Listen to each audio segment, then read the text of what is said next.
All right. Good evening, everyone. Welcome to the 33rd CAF update.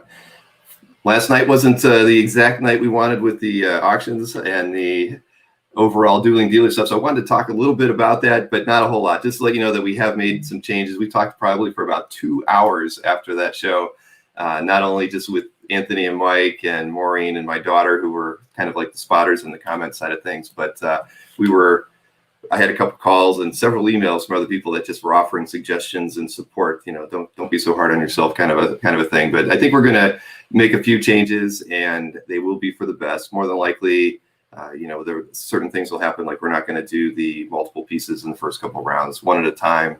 Probably shorten those rounds time-wise a little bit. And if we do the auction again, it will be a finite period. It will never be extended.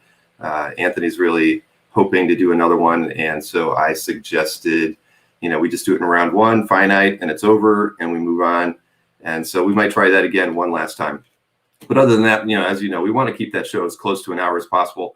It's supposed to be a fun, simple evening, and last night it was none of those things. It was a long and complicated affair, so we'll definitely work that out for next week. One thing I did want to mention, it's just this is just common stuff on CAF. We have the mods out there now, and they were pointing out some stuff today that they felt shouldn't be on CAF. I was so busy trying to prep for this and a few other things I was working on. I really didn't have a chance to go in and confirm it and do that sort of thing to remove the art. And during that process, just some random person, dropped an F-bomb on this person's comments. I mean, it was very inappropriate. We don't need that kind of stuff over. We don't need that kind of stuff on CAF. If you feel it's that you want to be you're so upset that you need to say an F-bomb, you might as well just email it to me and say, hey, this person's posting stuff that probably shouldn't be on CAF. We don't want to. You don't need to do that. It's just as inappropriate as maybe the pieces that were actually on CAF at the time. That's just email me. Use the support form. I'm happy to take care of any issues that can arise from people misunderstanding the purpose of CAF and the types of things that they can show there. It's better if I handle it than if the members of the site do. But I know that it's because you're passionate. You want CAF to be all about comic art and all about traditional art, and that's, as you know, the way I want CAF to be handled as well, and the things that we want to show there. So, Fred, you are absolutely right. I am surprised I didn't rip my hair out as well, but it was all right. Honestly, it was. I had a lot of people say it's nice to know that you guys can screw up so badly, because it's not like watching a heritage auction where everybody's in a suit and tie and it just seems to flow along real smoothly. And yeah, you did not get that at all during that, but it was fun. We still had a good time. The guys sold some art, and we're definitely hey Scott, I don't know if you tuned into that or not, but it was the last 10 minutes of that show were about as bad at 10 minutes as I've had in a live stream since I've started doing these. But we all survived. So, but yeah, things will be definitely updated on that. And let's see, next Tuesday, just so you guys know, I'll have Mark Hay on as my guest for that. That is Tuesday's the Comic Link auction. So I know that the guys needed that night off because they're bidding on a lot of stuff. So I asked Mark if he'd join me for just a special kind of comic art spotlight conversation. So he'll be on with me next Tuesday, because I know I'll forget to tell you that at the end. Also, I'm sure a lot of people tonight are at the Hakes online auction. I know that I think the main bidding ends around 9, but they have that extension thing that goes on. So I have to believe that a lot of people are going to be tuned into that until that stuff is finally over. And good evening as well, Carlos and Joe. I'm so glad that you guys enjoyed it. It's but the one big thing I'll tell you what we're going to change. I am not streaming to Facebook any longer. That's definitely done, because that was part of the confusion that was happening. Was people on YouTube were not seeing what the people on Facebook were saying, and since we weren't able to bring up everybody's comment, then it just made a very disjointed conversation between everybody in attendance, which made it even more confusing for us as well. And still I don't know if it was for the right reasons that it was your highlight of the week, but trust me, I get it. And I agree, Larry, that's the right call. So anyways, let me get on to the update here so we can get our guests in tonight. So we'll start off with the dealer updates like I always do. The dealers actually had a very down week last week. Let's see, of course, this is the period of I always forget that part. It's the February 15th through the 21st. So the week prior to that, the dealers sold almost $500,000 in art. There was a couple dealers. I think Felix and Berkey really buoyed the sales that week. But for the 15th through the 21st, it was quite a different story. It was, instead of $500,000 in sales, they didn't even hit 200,000 in overall sales. Glenn from Panel Page actually sold the most artwork.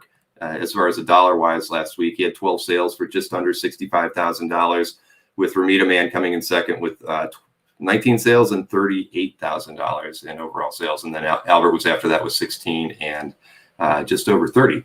But of course, Albert did that big art drop today, so I have to believe that he is probably going to be at the top of the pile next week.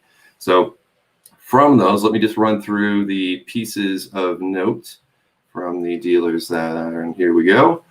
First up is this Gen 13 cover, J. Scott Campbell. It was sold by Panel Page Art for a asking price of $40,000.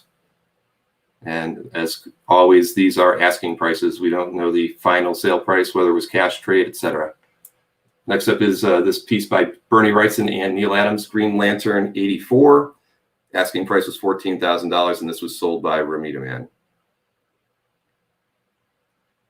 Next up is this Marvel Comic Presents number 107 cover, Sam Keith, of course, and this was sold by Albert Moy. The asking price on that was $12,500. This is a really nice New Defenders 127 cover. I've always been a fan of it. This is by Mike Zeck, of course. It sold for the asking price of $10,500 from Panel Page.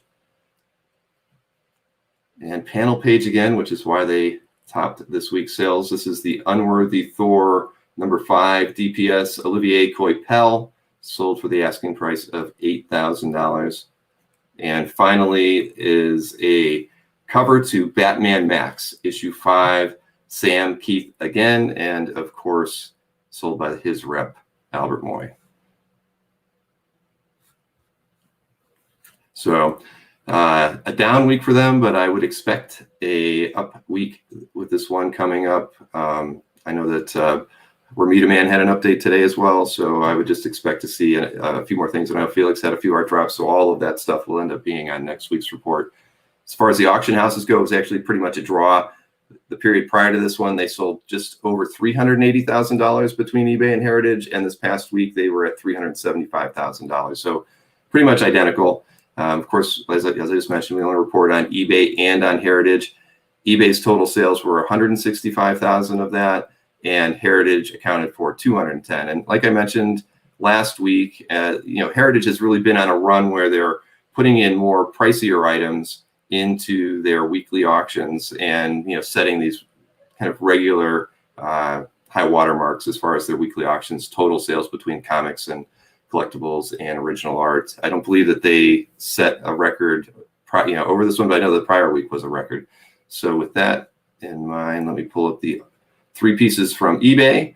And this first one is a Todd McFarlane Greg Capullo Spawn 33 cover. This was sold with a buy it now for $17,500, so very much under the radar. I believe that's about right. I know Ramita Man has sold several of these in the past for around that same price range, at least a couple years ago.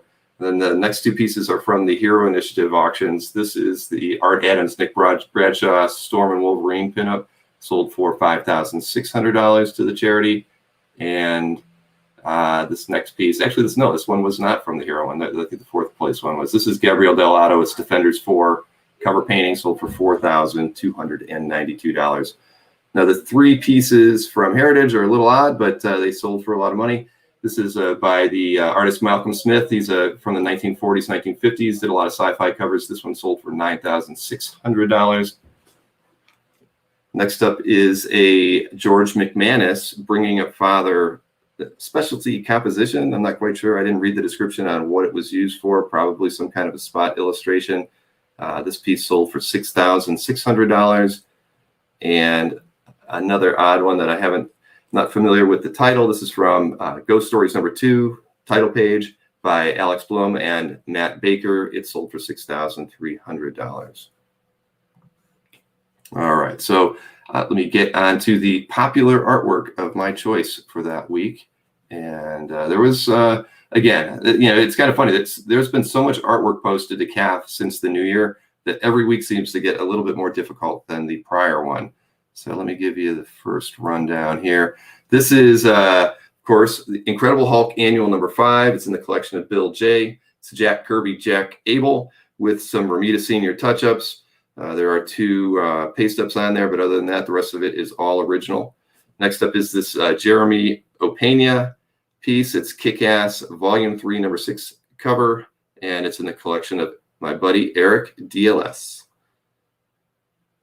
And next up is this John Buscema, Dave Cockrum, Avengers 124 title page splash in Dino Mauricio's collection. Dino's made the list a few times of late. And Khalil as well. This is in the collection of Khalil Giron. This is DK Ruan, and it's Azari, the son of Black Panther and Storm. Very nice. And a Black Cat number 4 cover. The artist is Pepe Larraz. This is in the collection of Michelle M. Congratulations, Michelle. Very nice piece. And this one's for you, Jason, a classic X-Men number 13 cover. This is in the collection of A.B. That's what they go by. It's Arthur Adams and Al Williamson. And I don't think we've posted anything from Scott Eater before. This is in his collection. It's John J. Muth. This is a Havoc and Wolverine Meltdown number 1 cover. And a awesome, don't see these around too much, Cosmic Ghost Rider number 5 cover, collection of Rob R. Artist is Jeff Shaw. And one of my favorite Thor artists, Ron Friends, and accompanied by Joe Sinnott Inks. This is from the Mighty Thor 402 collection of Foggy Bottom. And of course, it's my buddy Nick Verrucci, Frank Miller, Claus Jansen. This is from Daredevil 179, page 4. I'd love to get a page, but I think I never will, from the Frank Miller run on Daredevil. And Black Panther again. This is Black Panther number 1 cover by Joe Quesada. This is in the collection of FM. A lot of abbreviations this evening in the galleries. And one more Frank Miller. This is from Ronin. It's issue 1, page 24. In the collection of Yo Curry. Really nice page.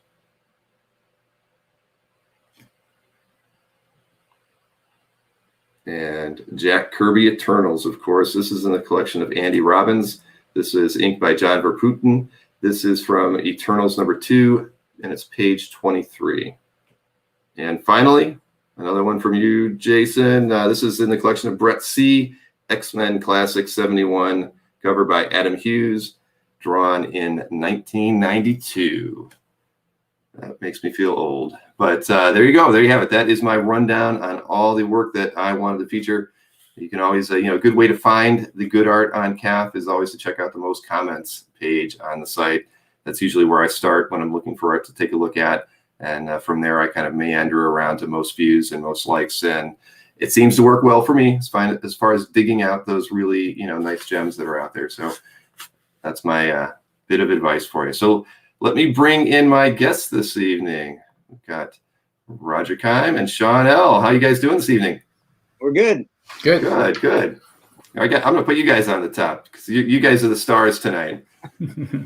So you guys are both in the great state of Texas, right? We are. Yeah. You are. That's right. About 3 miles from each other. Oh, fantastic. So this worked out really. You could have almost done this together with masks on or something, right? Yeah. Yeah. All right. Did you guys have any troubles with the weather and the power issues that were down there? Yeah, we lost power. I think we're on the same power grid, so we probably losing the same days. But I think we were out about 2.5 days, more or less. Yeah. Yeah, I was wondering in your update, you were mentioning how Heritage was down last week for the weekly auction. I'm surprised Heritage auction happened at all, and I wonder if it had an impact because Texas would have mostly been blacked out, at least a good portion of it, and that could have affected things. Yeah, because I guess Heritage has moved. My daughter used to live right down the street from the big building in Dallas. Mm-hmm. She was out. They were out of power for about a day too. Okay. All right. Yeah, I have several friends down there that we're without power. A few relatives who are really concerned about pipes because you guys, they run the pipes up in the crawl spaces and there's no insulation on anything. It's crazy. I live in Northern Ohio, so that's unheard of up here. Yeah. Well, what are you gonna do? All right. Well, I'm glad that you guys both didn't. There's no damage to the art on the walls. Everybody made it through just fine. I was paranoid about the snow melting and and I was like, I hope that doesn't like have roof leak issues or something. I was I checked a few times.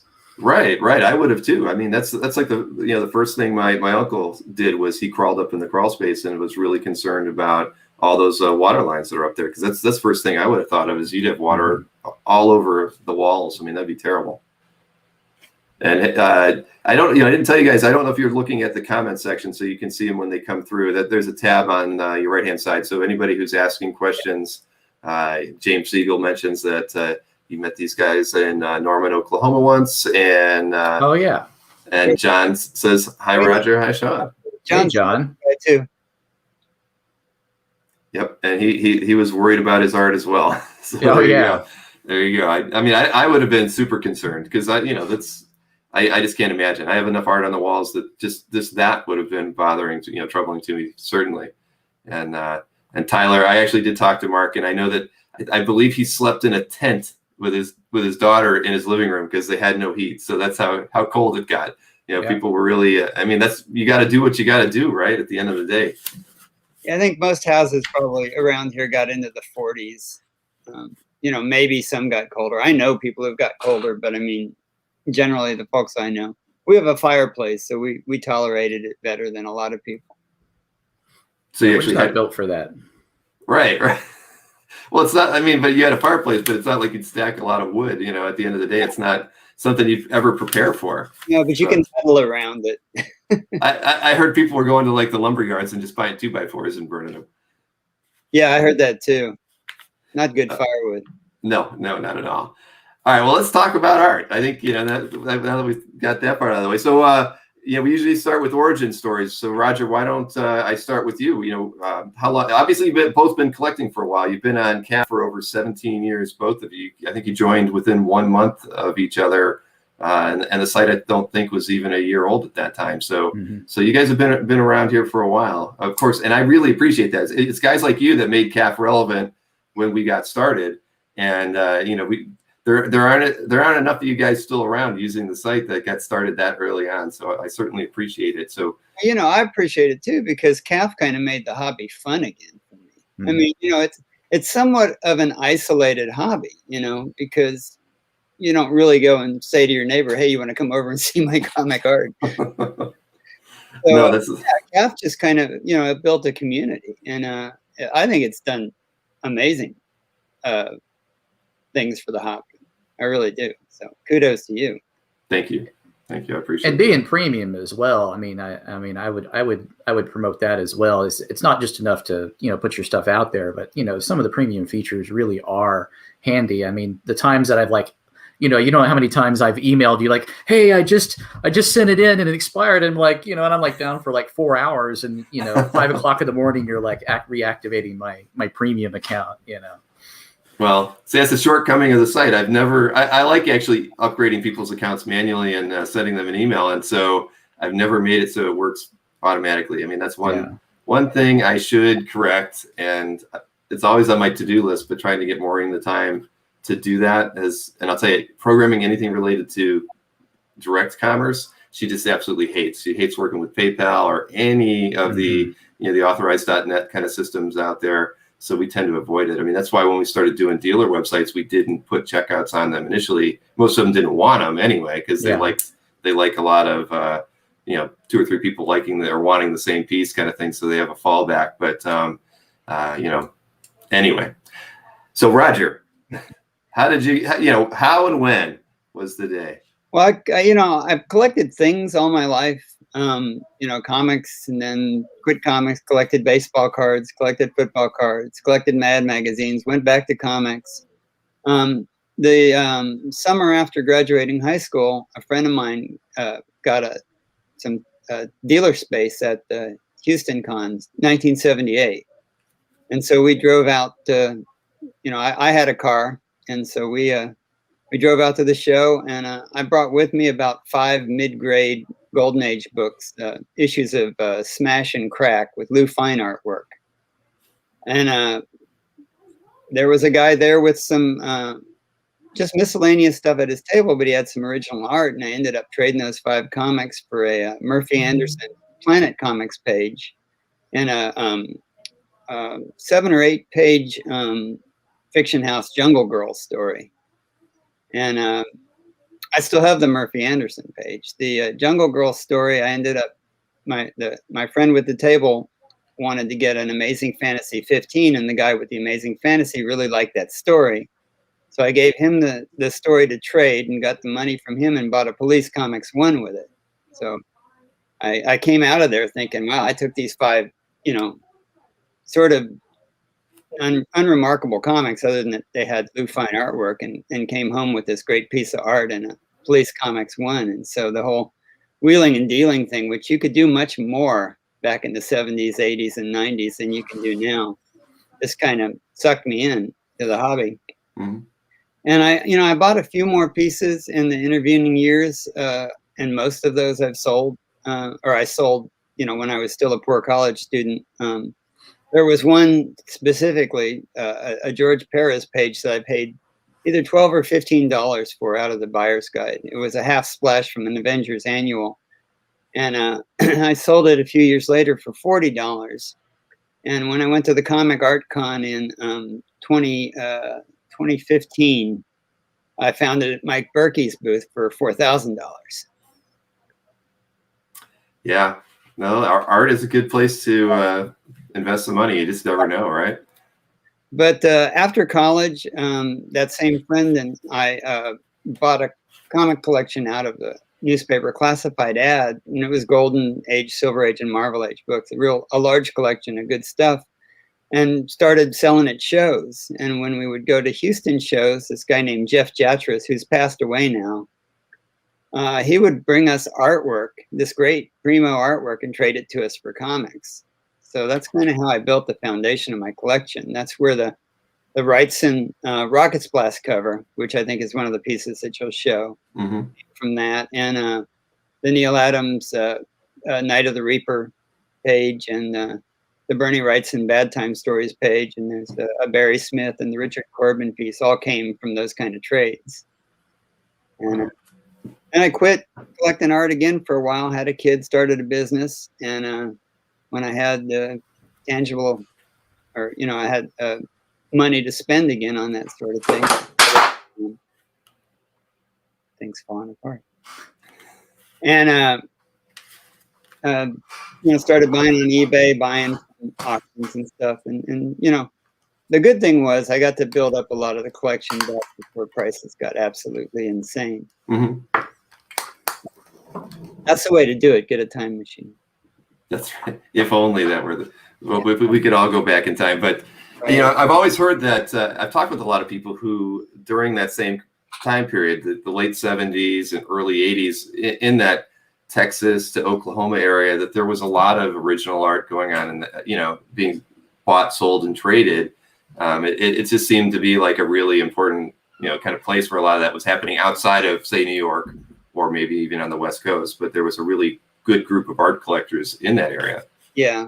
In Oklahoma too. Oklahoma, had OFCON for years, which was mm-hmm. really a pioneering comic convention. Disproportionate to the state of Oklahoma, its influence, and it still is. Unfortunately, Bart, who was one of the lead guys with OFCON, and the guy I always dealt with, he passed away this past year, but hopefully that convention will be able to continue, because it drew people from all over the country and even outside the country. Okay. Ruben had a question. And I'm not familiar. I've heard of Jeff Jatras's name, but so I don't know a lot about him or his role in the hobby. But when did he pass? And can you tell me a little bit about him? Because I have heard his name numerous times, but I just don't know anything about him. I lost contact with him for a number of years, and then I did reestablish contact with him once I found CAF in the comic art list. He lived in Houston back then, and he was a collector of art, and I believe that he moved somewhere up in your area. I thought he was in Ohio when he passed away, but I think it was about 8 years ago. Okay. 8 or 9 years ago that he passed away, and it was suddenly. I don't think it was expected by anybody. It just one day his wife announced it on Facebook. Got it. Then that's probably why I remember his name. Yeah. Mm-hmm. All right. Comic Art L list. He was real active for a while, and he went by Bozo Einstein. I do remember that. Yeah, that's okay. No, I absolutely remember who he was. Yeah. All right, sure. Yeah. So if you look through the archives that I think you've now got on CAF, you'll find a bunch of his old posts. Right.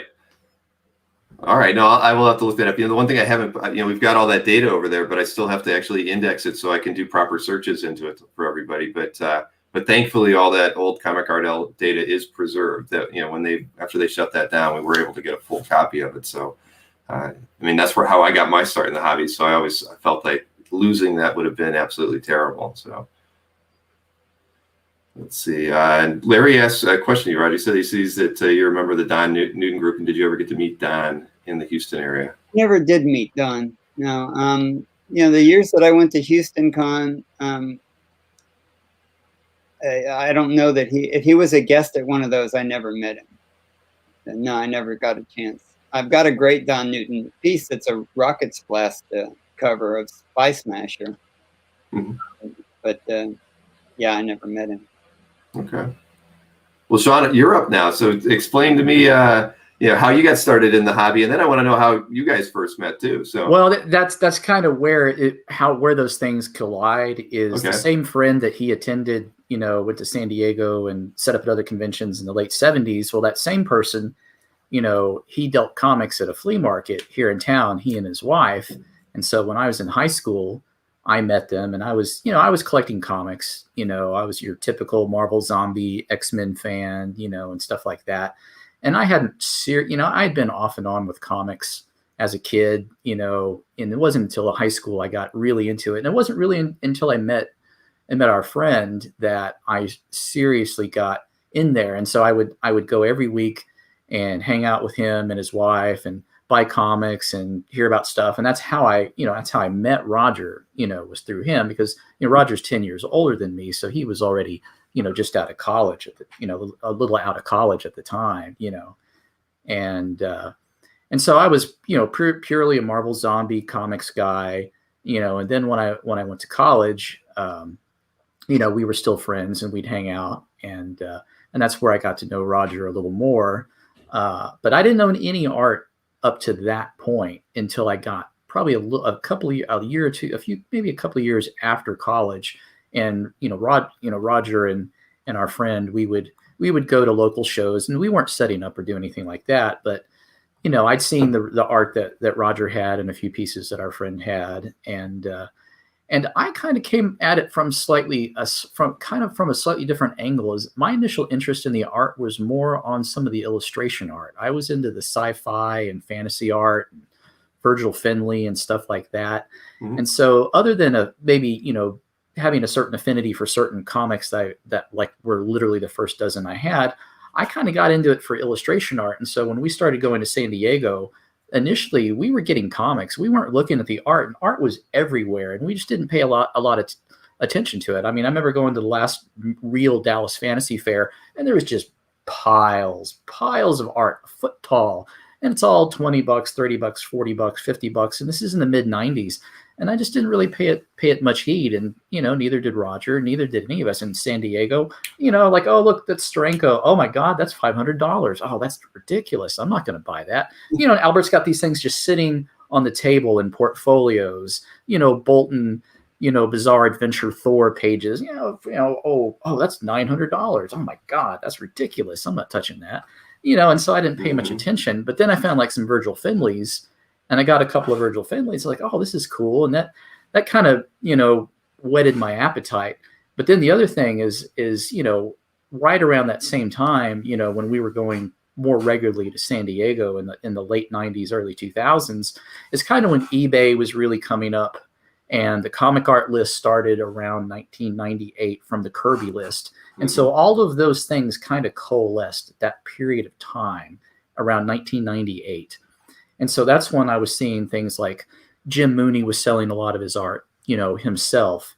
And I started picking up pages of art from him, for books that I had. And the CBG was still a thing too. And so just before that, before eBay, when I out of college, I started working for Roger. And so obviously having somebody there that was into comics and other people we were with, it kind of feeds itself having, somebody else to bounce it off with. Because like Roger said earlier, it's kind of a solitary, it's a rather pretty small niche hobby, or at least it was, prior to the internet and CAF really blowing it up, and that's where it kind of had a snowball effect from there.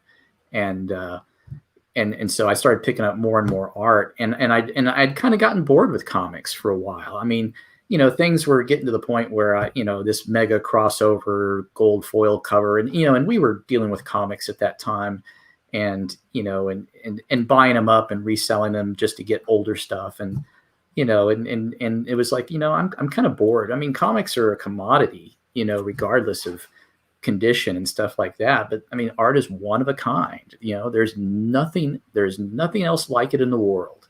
And there's only one of them. So I mean, it's the ultimate, needle in a haystack, and that became the challenge. And so that just made it more interesting to kind of track these things down, and especially when it wasn't so easy that you could just, before Heritage, I mean, Roger had things that were, occasionally there was an auction in Christie's or Sotheby's or something like that. But, that was once a year, once every 2 years, maybe, and you got to do it over the phone and stuff like that. I mean, I remember buying, and we'll talk about it later, looking at ads in the CBG, and seeing something and having to call somebody up to get it, and that's really kind of where it kind of took off from there. And I really credit CAF, because once, even I took a little break for a while, but then when I really started becoming a premium member and looking at other stuff, and I uploaded my entire collection, and it took me a while to load everything up. You'll see certain years where like, oh my God, it's like he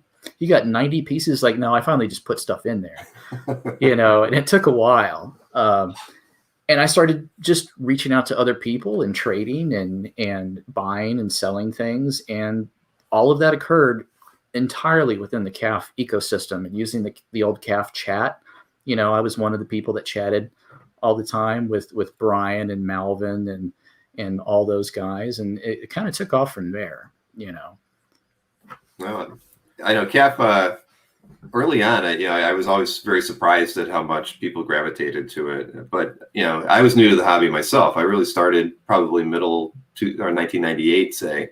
And so I didn't really, I knew there was a vacuum, but I didn't really realize there was a need, because when I looked at the hobby at that time, I always just saw these these pockets of collectors who seemed to just, stay within their groups, right? To trade and buy and sell, between themselves. And I didn't really, while I wanted in, I didn't really know that there was this great desire for everybody else who wanted to kind of feel a part of the hobby, like I wanted to. And then that first year was, very eye-opening, to be honest, just how many people signed up in the first year. And then the second year, I mean, it really did snowball. And it was not what I expected. I really kind of just thought it was just going to be this simple little gallery system that we could show off more art than what we already were able to do on the long box site. The Lowry, yeah, that's right, exactly. And the 5 pieces there, that's all I wanted, and I did. I always felt like it was a good opportunity for me to introduce myself to people. Did the Tin Toy site go away? It did eventually go away. It's just it wasn't getting used very often, and I just ended up there was nobody going to it, so I ended up turning it off. Unfortunately, I was one of your early adopters on that. I do remember that. I was the one with the Buck Rogers spaceship. I saw that a lot. That was one of my favorite pieces, and I've got a lot of tin toys. I mean, I've got an old tank over there.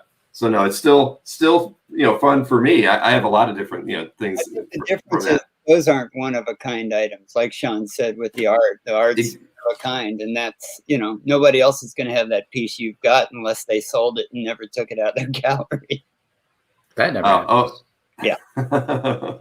No, I'm totally with you on that. I just thought that people would, well, that's just it. I tried a lot of different things early on. I just thought, well, if this works, I'll try something else. And And if it works, great. If it doesn't, then then it wasn't a huge investment for me. But I'm happy today that CAF really is it. As far as my focus, it just makes things so much easier, and it's really where I'm most passionate about.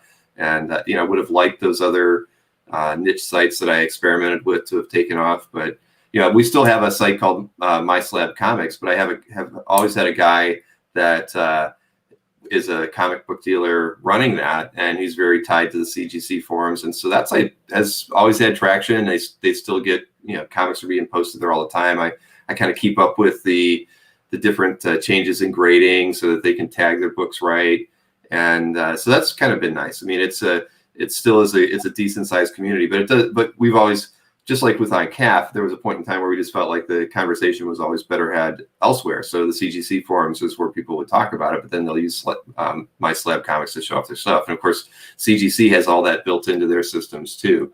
Fortunately, they never really went after art. And actually early on, I worked a lot with the CGC forums just to kind of coordinate things so that we weren't stepping on each other's toes, because we were both sending the same people back and forth a lot. Like one of my biggest referrers early on was the CGC forums, because there was already, that community was there, and they all started using CAF as a gallery system. And so, whenever I would check out my Google Analytics, number one referrer was always the CGC forum by far, outside of, search engines and that sort of thing. So yeah, we had a very tight relationship in those early days. I mean, they've kind of gone their different ways and whatnot, just because, their business objectives have changed, but they still, even today, are still one of our biggest referrers. I think, the Comic Art Tracker thing sends about the same number of people. So it's, it evolves. The hobby has changed a lot, but no matter what other sites have been out there, CAF has just always been able to kind of stay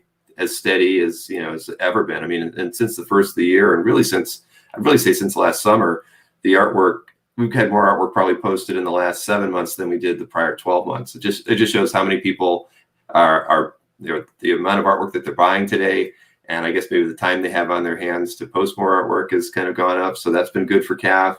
I mean, I even finally bought a new scanner, and I haven't unboxed it yet. I can't wait, because I've got about 12 pieces myself that I'm ready to put on. I want to put on CAF, but I wasn't going to take pictures with my phone. I had done that with like 3 or 4 pieces and wasn't really happy with it. So it's just, again, it's the evolution of the hobby for sure. That but it's nice, again, that CAF has been able to remain relevant all these years, for collectors like you guys. So, let's see. I'm sorry. I was just trying to look and see if there was what was this question. Well, David's question is kind of what you were just saying about, have you seen a material uptick in traffic just perhaps because of COVID? Right. So see, I didn't even read it, and I answered a question that I pulled on the screen. And it's true. It really is. And I mean, we've seen that. I mean, everybody has extra money to spend, right? I mean, I haven't gone out to a restaurant for dinner since last February. So it's been a year. I mean, I've ordered out. I've had a few things delivered. I've gone through a few drive-throughs, but I haven't gone to a sit-down restaurant in 12 months. It's crazy. So you figure you're not going out to eat. We're not going out to the movies.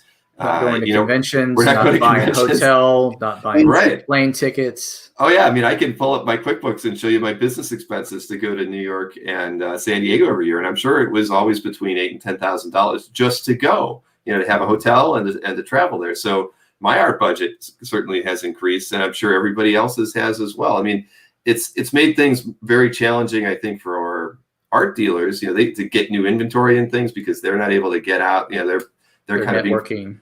Right, and they're networking more. They're buying more from the auction houses probably than they ever have to try to replenish inventories, and probably even dipping into their own things that they might not normally want to put out there. When they're, when they want to keep their sites fresh and relevant and keep the art flowing, especially if they're not a rep.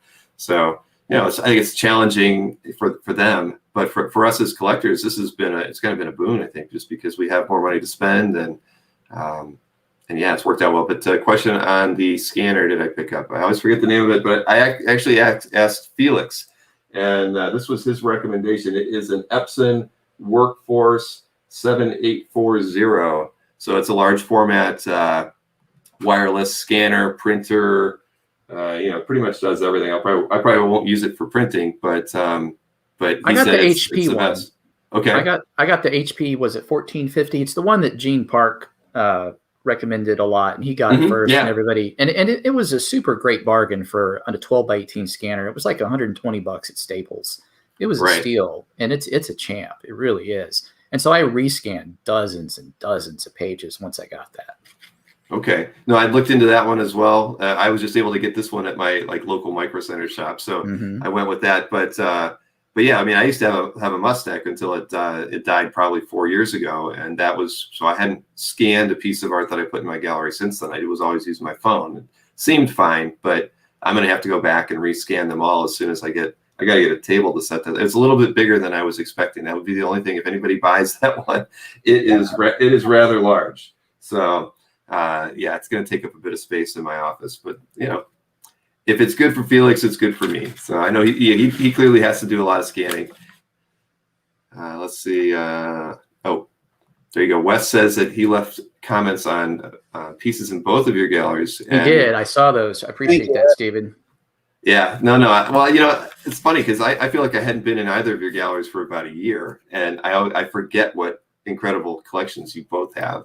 So that's probably a good segue. We can at least look at some of your art and talk about them, because I mean, you guys are in all my sweet spots as far as now that I'm really back, because I had the same thing as you. I had a lull for about 4 or 5 years where I wasn't collecting, and I'm finally back into it. Of course, at a peak time for art prices, but looking through your galleries and the pieces that you guys chose, I mean, you've got wonderful representative pieces from pretty much every artist that I'm looking to get a good representative piece from.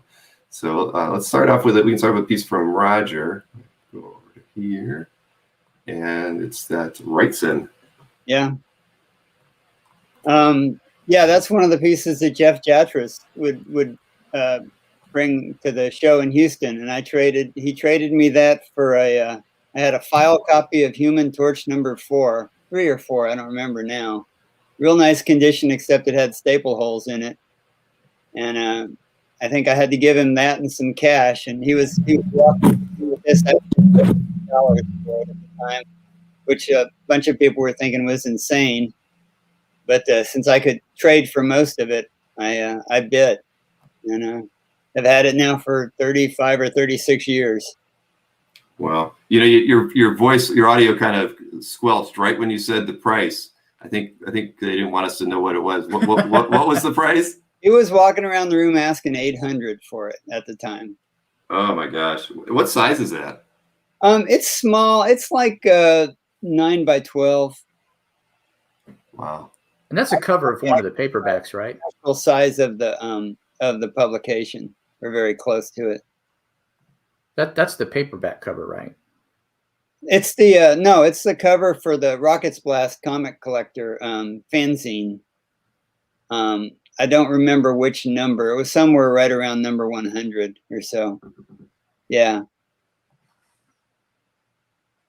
You got that. Well, Wrightson is on my list, so I'm definitely envious of that. I did. I'm kind of working at something with Mike actually right now, and I was over his place the other day helping him pick out some stuff for Dueling Dealers, because I was trying to push him to get some good Marvel artwork into the show, and I unearthed this so I'm like, well, I shouldn't tell anybody, because no, he set it aside for him. So it's actually a Wrightson from '71, and it's just it's a ink wash piece of Conan on a horse, and it's absolutely amazing, but just super simple. And that was really what I was looking for, not a Conan piece, but I wanted to find more of maybe a convention sketch. It's definitely not. I don't think it's anything published, but it's just beautiful. It's exactly where I wanted. I wanted an early '70s piece, and I knew I couldn't afford anything that was published. So yeah, he was still happy with it. Rosetta influence at that point, wasn't it? Yeah, absolutely. Yeah, definitely. I mean, I haven't worked out where I have it in my possession yet, but I can't wait to show it off. That'll be nice. But congratulations on that, and you've held it for so long. That's amazing. Yeah. All right, let's see. I got one from Sean here. Oh yeah. Yeah, this Beautiful. Is from Cap 116, and the reason I really love this page is one of my very first Avengers comics that I got at the flea market back in the day was X-Men 64, one of those 3 or 4 issues that Gene Colan drew, where they first introduced Hawkeye as Giant Man. you know, and it's kind of a kooky story. And, you know, those pages are exceedingly rare. I've only maybe seen one page from that issue. And so when Robert Frey put this up for sale a couple of years ago, I mean, I jumped on it immediately because I really, really liked the way Gene Colan drew the Avengers. You know, just much more regal looking, you know, especially the way he drew the Vision and Yellow Jacket. So I was super happy to get this page, you know, with basically the same art team as those Avengers issues. Is it who's the inker? Is it Palmer? No, Sinnott. I think it's Sinnott. Yeah. Oh, okay. Great inks. It's absolutely beautiful. Wow. No, The classic Avengers, you know, and that goofy story where Cap is, you know, Cap and the Red Skull have switched places, switched brains through whatever, you know, whether it's used the cosmic cube to do it or something, and they don't recognize them. That's you know, it was such a goofy story, you know, but you know, it was super, super fun. Right. Well, I think, this was one of my favorite pieces in your gallery too, and it's, you could tell just from all the comments that that's a keeper. Yeah. Yeah, absolutely.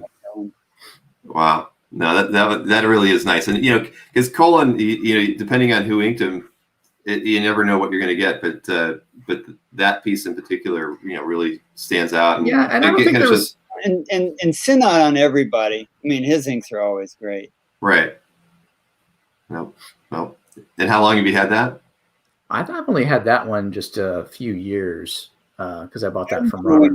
2 years. It's in fact almost 2 years to the day. I got it February of 2018. 3 years. Not bad. Wow. Nice Frazetta. And so when I started buying comics again, sort of in the early 90s, one of the books I really, really wanted to get a nice copy of was Thunder. Back in the 70s, that was one of the top 100 most valuable comics. And, things kind of overtook it in that regard. But I went to San Diego with Sean in 1995, and that book was on the top of my list.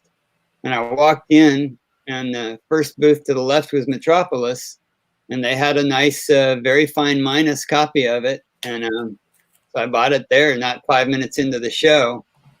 And later that day, I was going through some comics somewhere and heard somebody say that Frazetta himself was over at the either at the Sotheby's or the Christie's booth. So I went over there. He wasn't an announced guest that year or anything, but I went over there, and there's a crowd of people standing around him. And some of them are comic pros, and some of them were just regular fanboys like me. And he was taking the time to meet everybody and shake their hands and spend a minute with him. And, I pulled it out and showed it to him. I said, I came here for this. And he looked at it and he said, that's the only one. I said, what? He said, that's the only one I did, cover to cover. And I think it was in a Cockrum auction in 2010 that one Thunder story had showed up before that.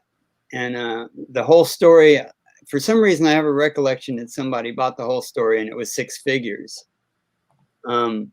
But this story was being broken up and sold by Cochrane. And it was at the end of one of those auction cycles where I think maybe there was a little bit of buyer's fatigue, because I actually got it a little bit below my max bid. And I didn't realize at first I'd gotten it. And I remember clicking on the thing and realizing that I'd won it and stepping outside and calling Sean and saying, you can't believe this, but I just got a Thunder page. Wow. But to look at the thing, I mean, you just kind of get lost in all that ink work. There's some weird looking anatomy maybe there, but it doesn't matter because the brushwork is just so spectacular. And that's that fourth panel is basically the cover shot. Right. Now what's the size on this? Large art, double, twice up. Twice up. All right. That's beautiful. Yeah, it's and actually when I bought it, I was a little bit worried because that was about the time that there were some issues within the family, the Frazetta family. And so actually after I won the auction, I contacted the folks at Cochrane and I said, I want to be sure this is clear, that, that the provenance on this is clear and there's no issue. And what they said was that Frank had given each of the kids one story from the book. And this was Frank Jr.'s story, and he was having them auction it off.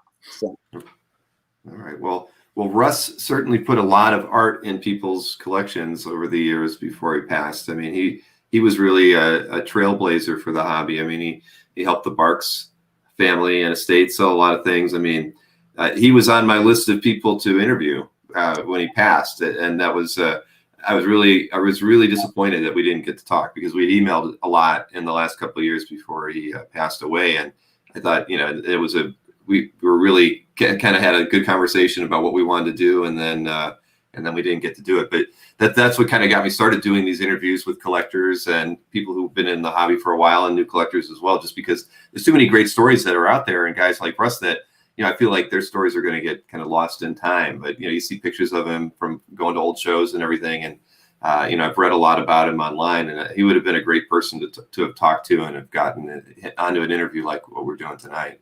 Yeah. So have you in the past, did you buy a lot of things through Russ or through his auction? That was the only thing I'd ever gotten through. Okay. The period where he was doing most of the disseminating of the EC stories was a period where I wasn't really buying a whole lot. Okay. And then, I started buying later in the 90s, and a lot of them, he was still maybe had some of them, but I think the lion's share of them had already been put out there. Yeah, it sounded like, that was kind of how he got a really great start, was with all that work. But yeah. But I was very fortunate. They actually sent me about, I think, the first 60 catalogs that they have, and those are nice because like the next catalog after the first one would have all the prices from the first one. So it's really nice to go back and look through all those and get all the old sale prices on that work. Those were the cool things back then, is actually printed catalogs, like you said, with the CVG and whatnot, and then getting Russ's stuff is really, I can't get enough of that stuff just to pour through. I love looking at the history of the hobby that way. And he was no longer doing printed catalogs by the time this Funda story came up, and I think that probably hurt it to some degree. I think maybe one of the reasons Heritage gets such prices that it does is because the presentation is so, right, class. I agree. I mean, there's some say that their photos are a little dark or whatnot, and they could probably even do better. But I at the end of the day, it's so well managed and presented that I think that's kind of what set them on the trajectory that they're on now with getting the great prices. And they print, they still print catalogs. If you want to have your heart broken, get a hold of that first. It's either Sotheby's or Christie's catalog, the one that's the blue cover and the hardbound with the Submariner drawing on the front of it. Yeah. Look through there and pour through the estimated prices on those. Yeah, that is this one, right? Yeah, exactly. Pour through the estimated prices on the art in that thing, and it'll just make you. Oh no, I know, and that's you can pick these up on eBay still, so definitely look out for it. It's the Sotheby's Comic Books and Comic Art New York auction from 1991, and I completely agree. It's a well printed book, but the auction estimates are crazy, and there is a lot of color. There's lots of Barks images in there, but a lot of historic comic book artwork. Yeah.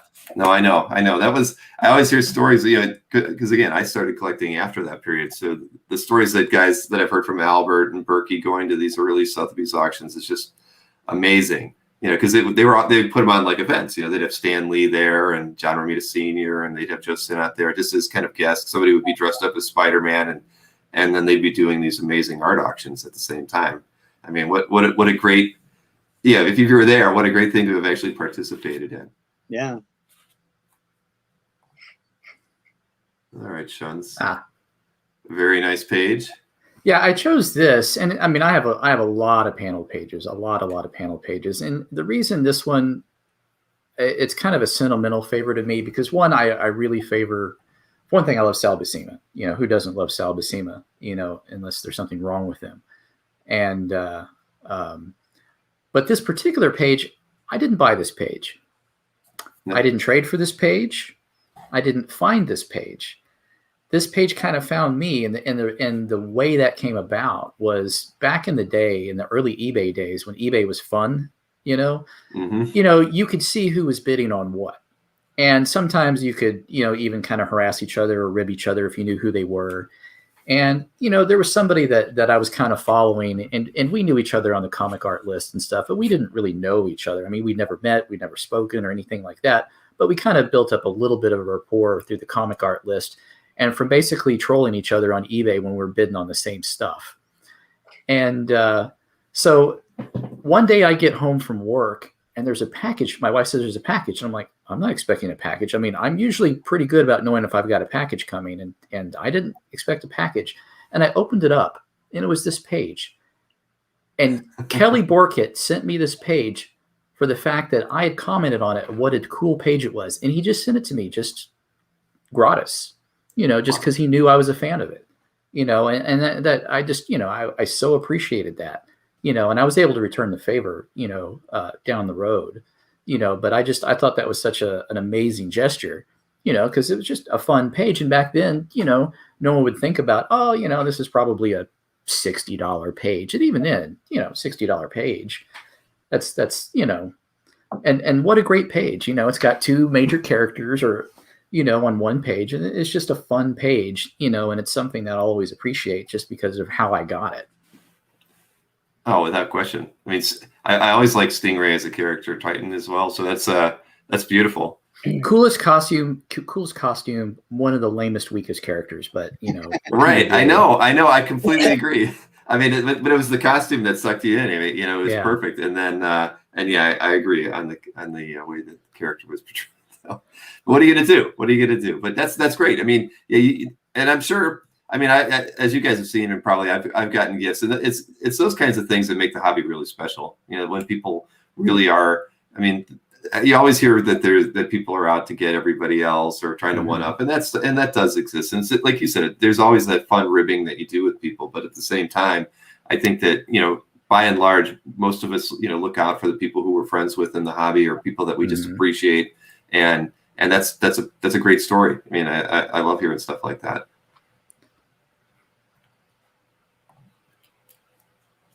All right. Yeah. Nice and Kevich.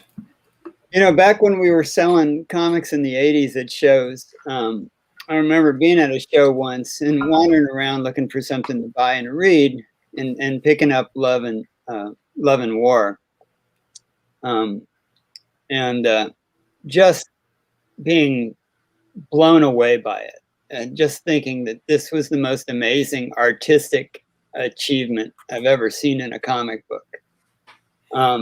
It just to some degree it redefined the medium for me. So when I think we were out in San Diego in '99, Sean and I and our other friend, and I hadn't really bought a whole lot of art at San Diego, and I had already bought a Virgil Finlay that I spent the most I'd ever spent on a piece of artwork at that point, and was browsing through Albert Moy's portfolios, and suddenly there are copious pages from this book that I just had blown me away back in the day. And even back then I thought, if I could ever get like one of these 5 pages specifically, I would get it regardless. And this was one of the 5. Daredevil only appears in costume in less than a third of the pages in this book. I mean, every page is beautiful, but you really want something where he's in costume, and he's in costume less than a third of the pages in this book, and some of those he's just a red blur. But this was one of the pages that I just really loved. So I bought it from Albert, and found Bill at a different booth and got him to sign it for me. And he told me he thought it might be his favorite page from the book. Oh, wow. Now that's a beauty. Yeah. Wow, that's great. Congratulations.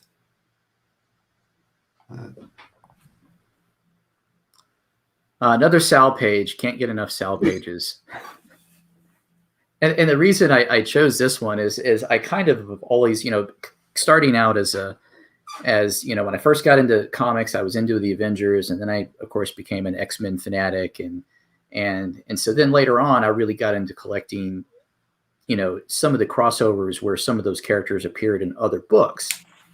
and there's not that many in that period in between when X-Men 66 ended and before the new X-Men began. There weren't a whole lot of appearances of the mutant characters, and so I always found those super interesting.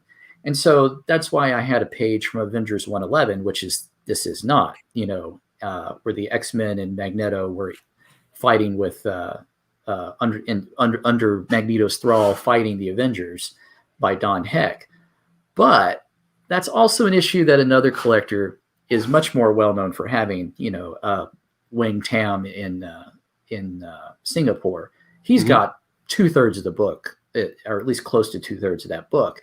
And so he saw I had this page, and he really, really coveted it. And I could have sold it to him. I could have flipped it, could have, doubled my money easily. And I was like, yeah, but that's just not any fun. But he had this page, which to me was just as good, if not better, with another mutant crossover with the Defenders. And I'm like, well, let's just trade. And so we did a straight up trade for these 2 pages, and so I got this one and he got the Avengers to add to his collection, and everybody was happy. No money changed hands. That's great. I mean, as a X-Men fan, I think that's a fantastic page. Wow. And he is, where is he located? Singapore. He's in Singapore. That's right. Yeah, but I met him in conventions. I'd seen him in San Diego, and I had met him in person at Dragon Con 2001 when I went there with John Picasso, actually. And we had met him and Benno Rothschild and some of those guys that were, and Benno, of course, is in Georgia. So he's always at Dragon Con. And that's how we got to, another one of those things where opportunities to network with people. And, and so later on, I saw Wing there, and I saw him in San Diego. Benno would come into town. I don't know, Roger, you met him. Benno came to my house one time when he was at a business convention here in town, and we went out to lunch and looked at art and stuff like that. And, that kind of stuff used to be a lot more common, I think. I agree. And Ruben says he used to live in New Jersey. I didn't know that.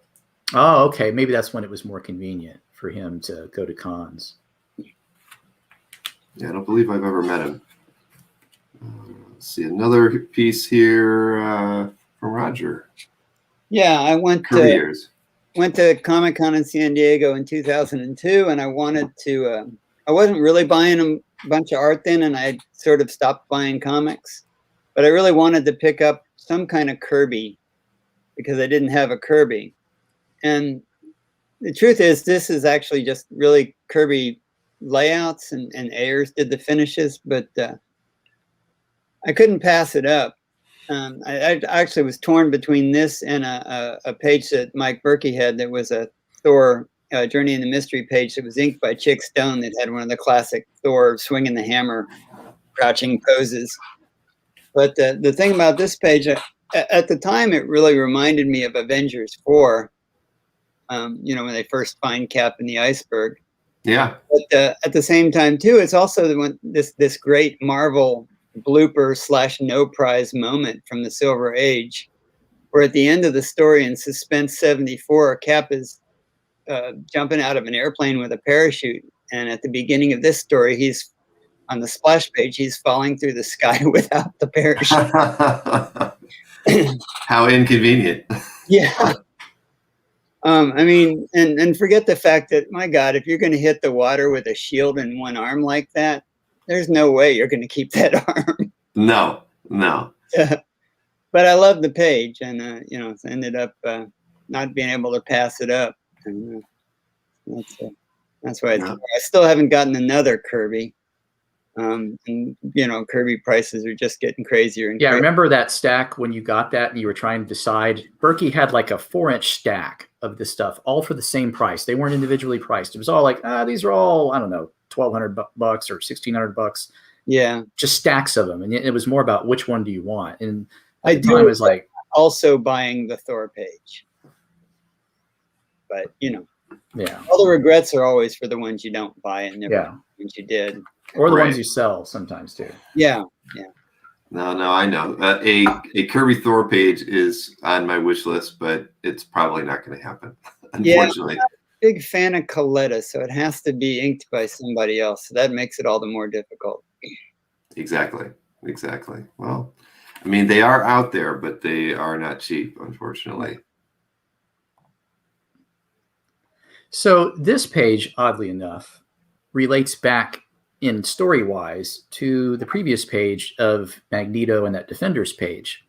So if you're a super hardcore Marvel geek, you'll recall that back when they tried to, remember in the, I guess it was in the 80s, they tried to turn Magneto into a quasi good guy, or not as bad, not this, cardboard villain that he was, and they tried to make his character more complex. Well, that's what they did with God Loves, Man Kills, is they tried to reestablish Magneto as a more human character. And later on, when they had that series where they had put Magneto on trial, I think it was Avengers versus the X-Men, part of the rationale of that whole thing was that in that Defenders page from the story that we were looking at before by Sal, he had got turned back into an infant. And so he effectively got to be reborn. And so the things he did as a mutant, as an evil villain prior to that, were kind of washed away because he basically grew up again and hadn't done quite as many heinous things once he became an adult, and the things that transpired here in this God Loves, Man Kills graphic novel. And of course, this was really the first really big one of the Marvel graphic novels. And this is just a super killer page. But that's why they kind of relate together to me, because this was sort of the turning point for Magneto as a character to be this, more ambivalent, good guy, bad guy character. Right. Yeah, I was envious when you got that page. I remember when you got it. Yeah, and it was something that had been in somebody's. Oddly enough, I got it from a comic, a comic shop dealer, and he had gotten it in an estate, and he didn't even know he had it. He had bought the whole estate, gotten all these comics, had boxes and boxes of stuff and related stuff, treasuries and digests and, old Marvel portfolios. And he had this for a full year before he even realized he had it in there. And he was digging around and he found several pages, and this was one of them. Wow. So it had been off the market since the late 80s, I think. Yeah. I hate when I hear those stories, but I do hear them a lot. The people who sit on stuff for 10, 15 years and don't realize that they've still got it, or, they've had a move, and then they had stuff in boxes, and then they open them up, and lo and behold, there's more things than they knew they had owned or had forgotten about owning. So, yep, nope. That's but it's good. So how did you end up? You say you picked it up at a shop, though? You just the guy died, and his wife or son sold all of the comics to a shop, and he bought everything, and he didn't even know he bought this, and they didn't even know they sold it. It was just amongst all of the paraphernalia that was in there, and it was quite a bit of stuff, and so he knew I was, that this was something I'd be interested in, and he offered it to me, and so I snapped it up. Good story. It's always good to let people know what you're looking for and what you're into. It's because art like that probably doesn't come up too often at the comic shop where he was at. And it was just no, it doesn't. And once it gets out, and once it's basically out in the world, your chances of getting it diminish. If you're the first person that sees it, your chances will never be any better than that. Yeah, exactly. Nope, that is very true. All right, let's see. You got a nice Cho. So I won this on eBay. I think it was summer of 2009, and I paid for it. And then the guy, the seller, was upset because he found out that PayPal wasn't going to release the funds to him right away, that they were going to hold it for however long they hold purchases of that amount for. And so he refunded the money through PayPal, and he wanted me to send the check. Well, I didn't know him. He didn't know me. There was a little bit of suspicion on both ends.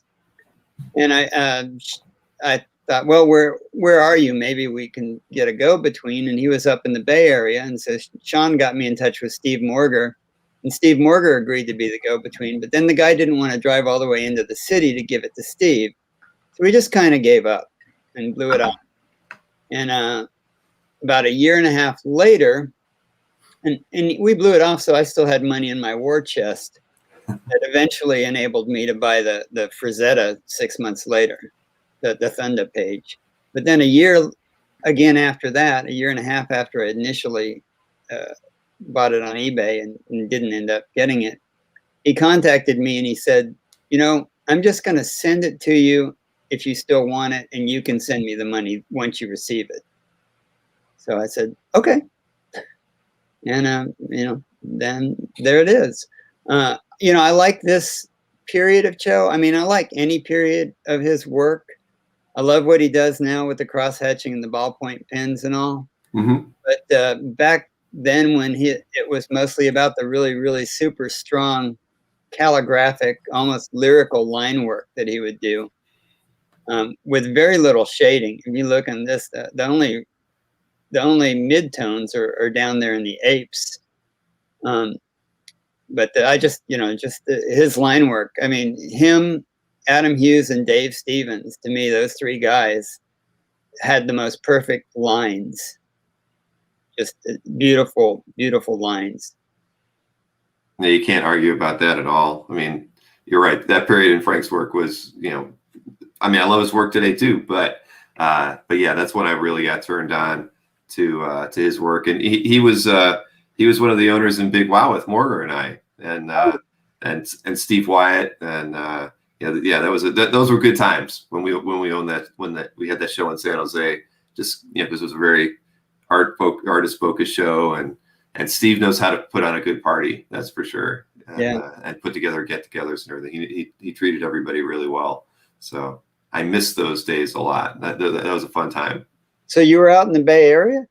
No, I was in Ohio. I was when Morgan and Wyatt and Joe came in, and they were going to kind of partner to make the show bigger. I mean, I think it was called SuperCon, I think, at the time, and then they were going to brand it kind of after Steve's, you know, Big Wow comic art name. I know when Frank came in, he said, you know, it wouldn't work if you didn't bring Bill in. And Frank and I didn't even know each other that well, but he just knew from just CAF and, you know, my things that I did in the hobby that I would be a good person to have as a partner. And so it just worked out that they offered it to me. And I mean, how could you refuse, you know, an opportunity to kind of partner with those guys and get to know them all better? And, you know, I missed the fact that we ended up having to sell that show, because it was like the highlight of my year. It was a lot of work, but it was, you know, it was a week where I got to vacation in San Jose and hang out with those guys and go to Travis's winery, and, you know, and it was just a really good time. And I miss all that. I wish I could have, I've never been out to Steve's show in Italy, you know, but I'd love to one day get out there to do that. I know I'm pretty sure it's going to be canceled. If it hasn't been already, I'm sure it's going to be canceled, because it was always in May. But again, he just puts on a great show, and he picks great locations for them, and he gets a lot of great guests. Yeah. Well, speaking of Steve, actually, all right, I got this from Steve. Steve and I, you know, a long time ago, through and in San Diego, and I, you know, he and I were both coveting a lot of the black and white magazine art. Him more so on the Warren side, and me more so on the Marvel side. And so we always kind of helped each other out on things. And you know, Steve was trying to complete some stories of some Gene Colan Tomb of Dracula stuff too. And so he you know, he offered some art to me to trade, you know, because I had a number of Gene Colan pages that I'd gotten years and years ago. And so I traded for some Aparo Phantom Stranger pages and for some Marvel black and white. And this was one of them. And I had always really coveted this. And this particular page was actually split up, so each panel was used in a text story in this issue of Haunt of Horror. And I just thought it was such a great piece. So this is, you know, even though he drew it, looks like it should have been a one-page story, they stretched it out into like a 4-page text story that Claremont wrote, I think. But I just thought this was such a powerful page, you know. And so I was, you know, just and because this is, you know, this is the only thing I put, you know, that we're going to talk about today. But I have just a tremendous amount of black and white magazine art, most of it Marvel magazine art, you know. because that art to me stands out, because everything else that was done for comics was intended to be colored, but this was intended to be black and white. Mm-hmm. So it's got more gray tone and zip tone and craft tint and things like that, that really make the art pop a lot more. So to me, that stuff is a lot more interesting. Well, I can't argue with you there. I mean, I've always loved the work that was in Marvel Premiere or Rampaging Hulk. Those were some of my favorite stories to pick up. I mean, they'd have a really, they're oversized. They had a really nice, when you're picking them up at the newsstand, and they're brilliant. The color on them were brilliant. I mean, those old Hulk covers were just fantastic. Yeah, and you had early Larkin, early Boris, covers before, even I think Jusko might have done. He did. I think he might have done an early Marvel one. I know he did some early heavy metal. But certainly the Larkin stuff was incredible, and Norum too. Well, I think Starlin did some too, didn't he? Yeah, I think he might have done a couple. And Dominguez, I think Luis Dominguez did a couple that you don't realize as well of the Marvel ones. No, they were always some of my favorites, and it's like getting even the Treasury editions. It was always just nice to see something bigger. I probably picked up everything that I could when they were those oversized in that format. And because of that, the original art, they're not quite twice up, but they're bigger than regular 11x17 comic art. So they're oversized pages, all of that stuff, because they were shot at a slightly different ratio than the regular comics were. Well, if you ever see anything from that X-Men Marvel Premiere issue with it had an Iceman story, a Jean Grey story. Buscema, and I can't. Paris did the Iceman. Paris did the Iceman, and then there was a Cockrum Nightcrawler story too. And I think in that, I'd love to get anything from that book. Yeah. I wouldn't care. I wouldn't care what. I think Brian Peck has one of the Iceman pages. I think you're right. You don't see him come up that often, but yeah, I think he does have one of those. But yeah, that I would be on the lookout for anything from that book. Mm-hmm. So you got to put a plug in there every once in a while. You never know. You never know what leads might fall out from that. Oh, okay. So, it's probably an unusual choice to have type on here. I've mentioned that I collected a lot of things. I've collected Ralph Steadman illustrated books ever since I was in college. I've got hundreds. And a few years ago, back in the early 2000s, when I went to San Diego, I had some friends that were good friends of Ray Bradbury. And they would come down to Comic-Con with Ray, and then we would all go out to dinner after Ray did his presentation or his panel.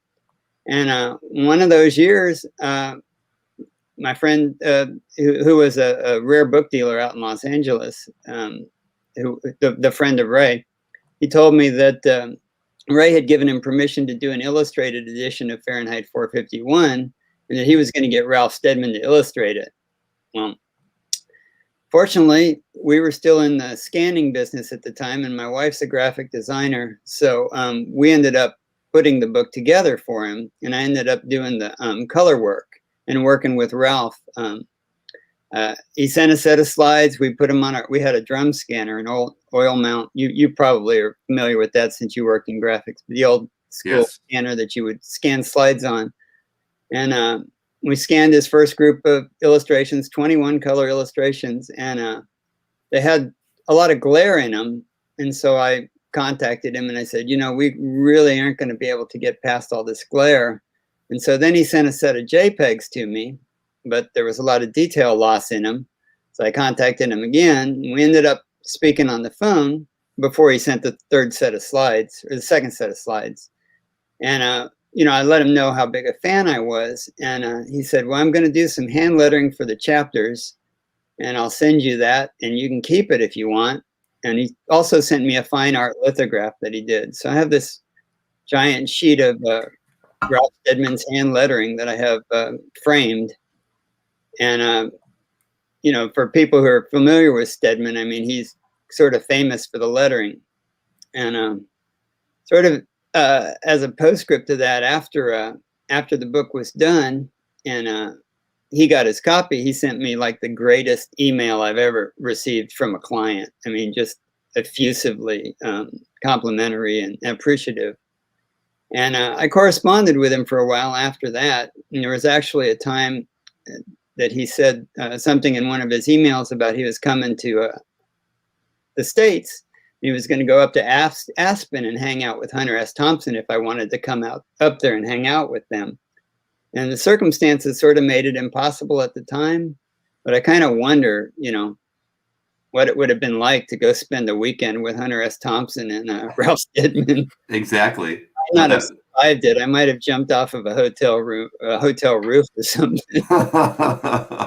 But the stories you would be able to tell today would have been well worth it. Or we'd be telling the stories for him. All right, yeah, probably. Book that, in the end, that was produced. It's a very limited edition. It comes in 3 different states, and I think the cheapest edition of them is $300. It came out back around 2005 or so. Okay. But great book. Yeah. Well, I mean, that would have been a fun thing to have done, though. I mean, yeah, I did get to meet Ralph. That's good. Back in 2016, he came to the States to do a retrospective at the Society of Illustrators in New York. And so I got a hold of his daughter, and we got on the list so that we could get into the pre-show, and got to sit down with him and talk for a little bit, talk politics for a little bit. And he drew a little illustration on a napkin for my wife. And it was great. Great. Nice. They say don't meet your heroes, but the ones I've met, like Ralph and Ray Bradbury and Frank Frazetta, have always just been really great people. It's been great experiences. So I guess I've just been fortunate. That's great.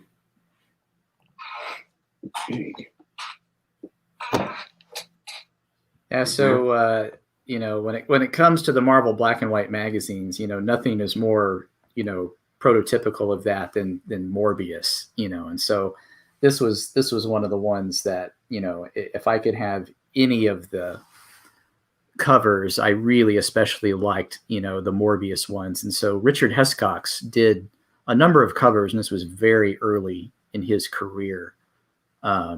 And I already have most of the interior pages to the story. And so when this came up in Heritage a few years ago, when several of these, I ended up bidding on these to add that, because it's so rare to get a lot of pages and the cover together, in this day and age. And so I was super, super happy to get this. And it's, and now you got the movie coming out, maybe someday, hopefully, and we'll see how close, their interpretation is to the original Morbius, the way he was done, as the undead vampire. Mm-hmm. Jared Leto, right? Yeah, Jared Leto will be Morbius. Unusual. So that's why I chose this, because it complements my black and white Marvel magazine collection. Well, see, now that's a piece of art I actually own from a piece from Richard as well. So that's good. Not a painting, though. Oh, yeah, it's actually the prelim to, you can't see that book cover. I don't think I can pull it out. No, it's at the bottom of a stack of portfolios, unfortunately. Well, that's one of the pieces I need to scan. I'll definitely show it to you. But it's a nice. I can get it just to give you a kind of a general idea. But it was nice. I met him at he goes to the IX show in PA, so I've been able to see a lot of his work and just not get anything. But this was the book cover to IBA 6 or so. So it's just really, really nice piece. And it was one of the commissions that IX commissions, like 4 or 5 artists every year to just create a large piece. I mean, that painting I think was probably like 4 foot by 5 foot or 3 foot by 5 foot. It was massive. And so I got the as a gift, I got the pencil prelim to that. It was oversized. It was probably about 12 by 20. But I love Richard's work. I mean, his style changed later on, and he got much more into the fantasy stuff. Because I remember Glenn Crane had a couple of Hescox pieces in his collection, and they're very different than his early stuff. Because very true. This is early 70s. And I still I need to hook up with him, because I still have I'm curious, because I have a second cover for Monsters Unleashed, and it's very different than the printed piece, because it's got a girl that's topless being chased by a monster. And obviously that's not how it was printed on the Marvel cover. And so I'm like trying to figure out who did the touch up or who retouched it, or did they do that? Did Romita do that on an overlay for the printed piece? What's the story behind that? Right. Interesting. Well, he's pretty, I mean, I email with him several times a year around the time of the IX show and stuff. So he's pretty, he's out there. You can get a hold of him. He's a very nice guy. Oh, yeah. Sikowski. Yeah. And, I think sometimes about why we collect art. And I think the two main motivators are you either love the art or it really speaks to you in regards to some sort of nostalgia. And I don't love Sikowski's art, although this page is pretty fun, but it's way off the meter in terms of nostalgia, because I grew up every year waiting for that JLA JSA team up. And this is the first panel. That bottom panel is the very first time the JSA appears in JLA from number 21. So this may be actually my favorite page in my collection, just because it has such a nostalgic hold on me. Mm-hmm. I mean, it's goofy. The dialogue is just nuts. If this was Marvel, there would be like, a third as many words, maybe. But they DC, I guess they say why not say it in 20 rather than say it in 5 words. No, I really like this page a lot. I mean, it's when I was going through your gallery, I did stop and read it all. But you're right. Marvel would have done it in half the words easily. But I love the group shot in the third, the third tier down. I mean, that's as good as it gets for a Justice League page. Oh, without question. And a very popular one with our audience. Kat loves it. Rich is on it. And Nick Barucci's in the audience. Words art, it's awesome. Yeah, I would take the thunder art wise, but this has the nostalgic power. Oh yeah. Yeah. And Nick lets you know when you're having a midlife crisis. I'm past midlife. They're a little past the midlife crisis. Oh no, but that's a keeper. That is an absolutely beautiful page. And you're like you said, it's historic. It's amazing. Yeah, the previous owner had been Jerry Bales. I mean, somebody owned it between us, but it's got Jerry Bales information on the back of the page. Oh wow! And he did use it for the cover of one of his fanzines. He used that bottom panel. Really? Yeah. I didn't know that. Yeah. Wow.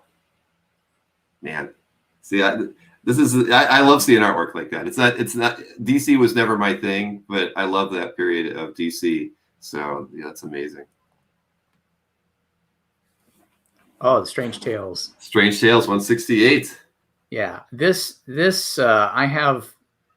This is of course one of the split books, and this is the last issue of Strange Tales before Dr. Strange got his own book. And this is such a great, Dan Adkins is so underrated as an artist, and this was such a cool story, and the art is so clean, and I remember getting this from Conrad in San Diego probably around 2001, maybe 2002, the whole story minus the opening splash page, which I've never been able to find, and so I've always enjoyed this because the artwork is just so cool. And I think, Adkins is such an underrated artist for his layouts. And so every page is, and so I would encourage anybody, that looks at my CAF to look at the other pages. And this was one of the things that when they were doing the Masterworks reprints, they didn't have the good stats for this. So Marvel contacted me and asked me to scan this for them so that they could use it in the Masterworks reconstruction. And so I did. And I've done that with a few things, but this is one of the first ones I did that with, since I had almost the whole story. Right. Well, that's a beauty.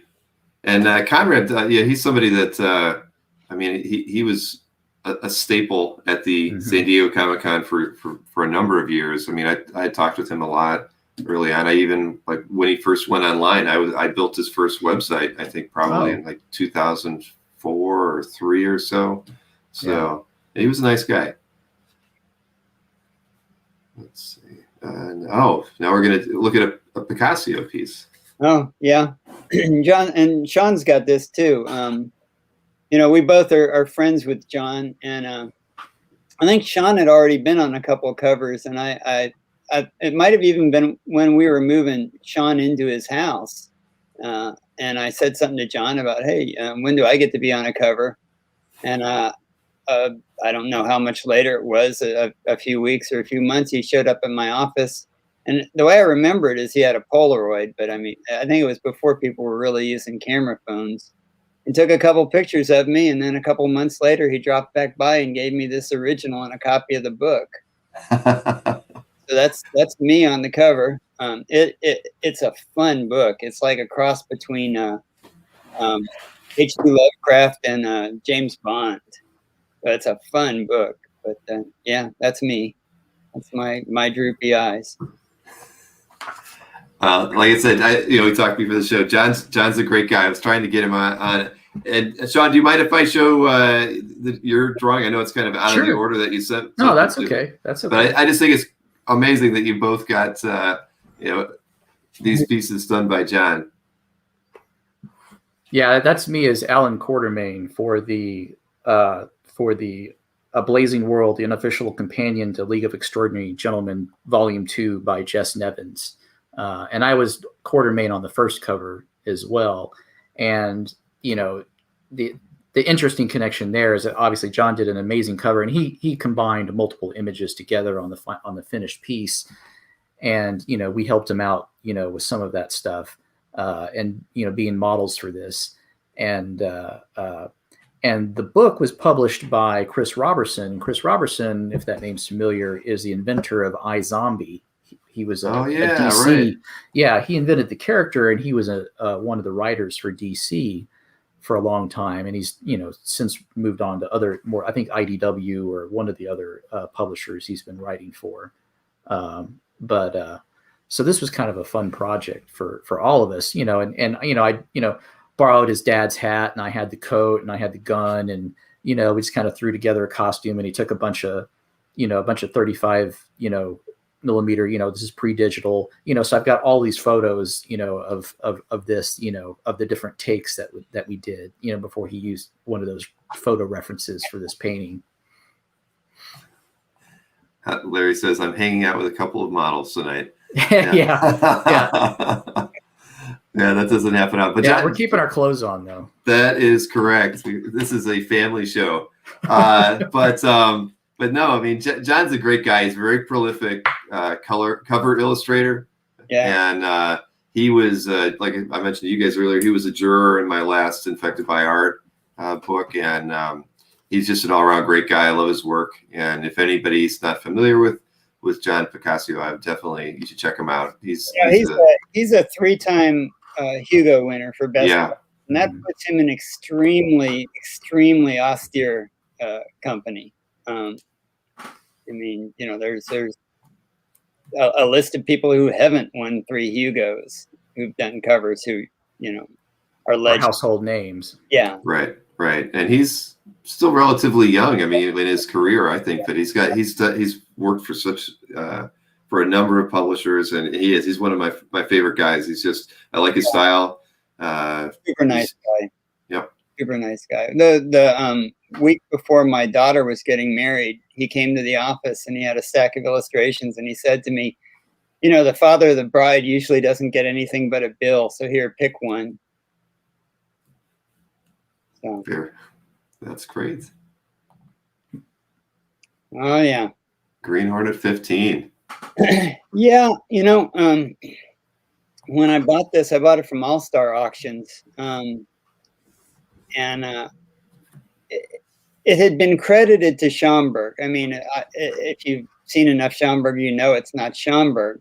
But I don't think I could have afforded it if it was Schomburg. So I'm really happy that it's not, because To me, it was more about the idea of a World War II era comic book cover where you've got the demonized Nazi, the guy with fangs and a hood and a swastika, and I mean, it's got everything going on, lowering the maiden into the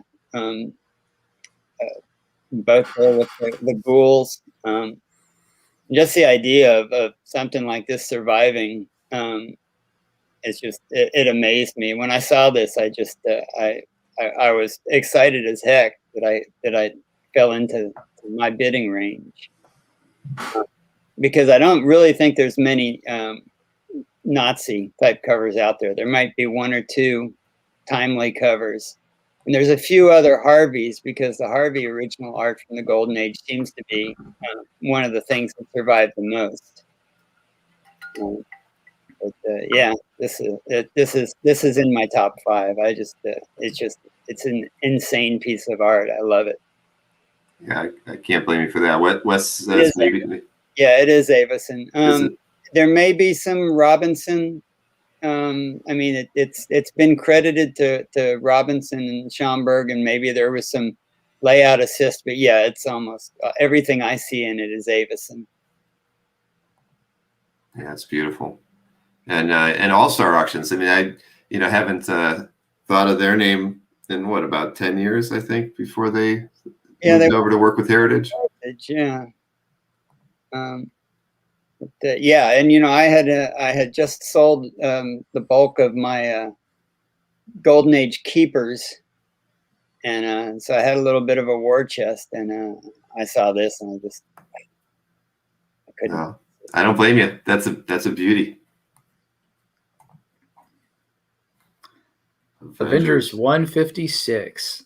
Yeah, this is one of my this might be in my top 5 for me personally, and because this was the first Avengers comic I ever owned. 1977 for Christmas, I got this in Marvel Premiere 37 and Thor 261, like a 3-pack. And this was one of those issues. But this issue, for a regular sized issue, you couldn't have packed more stuff. You had Namor, you had Weezer, you had Atuma, Doctor Doom, fighting, Terax, and just it was just such a, you had Wonder Man coming back from the dead, and all of that. And it was just such a cool page. And so, and this again goes back to CAF. CAF gets the credit for it, because I found that Lee Banaka had this page, and I reached out to Lee, and we figured out a trade for this page, and I'm so grateful to Lee for letting this one go, because I know this one hurt a little bit, but this is one of my favorite pages, and I've only seen maybe a couple other pages, and I actually have one other page from this issue that I got from Philip Churchill a couple of years ago, and we did a trade for that as well, and I helped him out with something he was collecting. And again, that's all because of the connections you can make in person and online through CAF. Well, I appreciate hearing that. It's honestly, it's how I've gotten the majority of the artwork that I've got is just from connections I've made on CAF with other collectors. But no, that's a beautiful page, and if you get it from your first comic, I mean, how special is that, right? Yeah, and that's really the kind of, that really is, as I've slowed down a little bit, and the last couple of things we're probably going to look at are all things that are literally from the first dozen comics I ever had, and they're completely arbitrary. You randomly get a comic that somebody hands you, or you just happen to be somewhere, you're at a bookstore, you're at the barber shop, and you get this one comic book, and that's really what it comes down to. It's just utterly random, Oh yeah. Well, I always loved those 3-packs of comics that you could get at the the 5 and dime back in the day. You're always like splitting it a little bit just so you could see which one was on the middle. You couldn't quite tell for sure. I bought those all the time. It was such a great deal, and it didn't matter if I got a duplicate in the middle sometimes, because it was just the joy of finding out what it's like opening a pack of trading cards. You did not know what was going to be on that middle. So yeah, that was a great marketing play. All right, another Golden Age from the other company that a lot of artwork survived from, Fiction House. There's a little story behind this one. I went, I think it was back in 2015, close to San Diego, and I was on the CGC board kind of whining about the fact that it had gotten so hard to get tickets and lodging in San Diego. And went to lunch and came back, and I had private messages from a couple of people, and one was somebody saying, I can get you tickets and a place to stay, which I thought was pretty nice. But the other was from a friend of mine who I knew before CGC and before all this, who lives up in the Northeast and is a rather mysterious character on CGC boards. Doesn't tell people who he is, but anyway, he invited. He said, you really want to just go for art. Why don't you come up and stay with me? I'm 2 hours away from New Jersey. We can, stay for the weekend, and we'll drive over to the art con. And I got up there, and he said, one of the things was that the day before, he said, we'll go visit John Burke. And I don't know if you know John. John, he still is, but he sold a lot of his collection. But he had an amazing Golden Age collection, an amazing collection of art. He had the Planet Comics #1 artwork that Halpern has now. Yeah.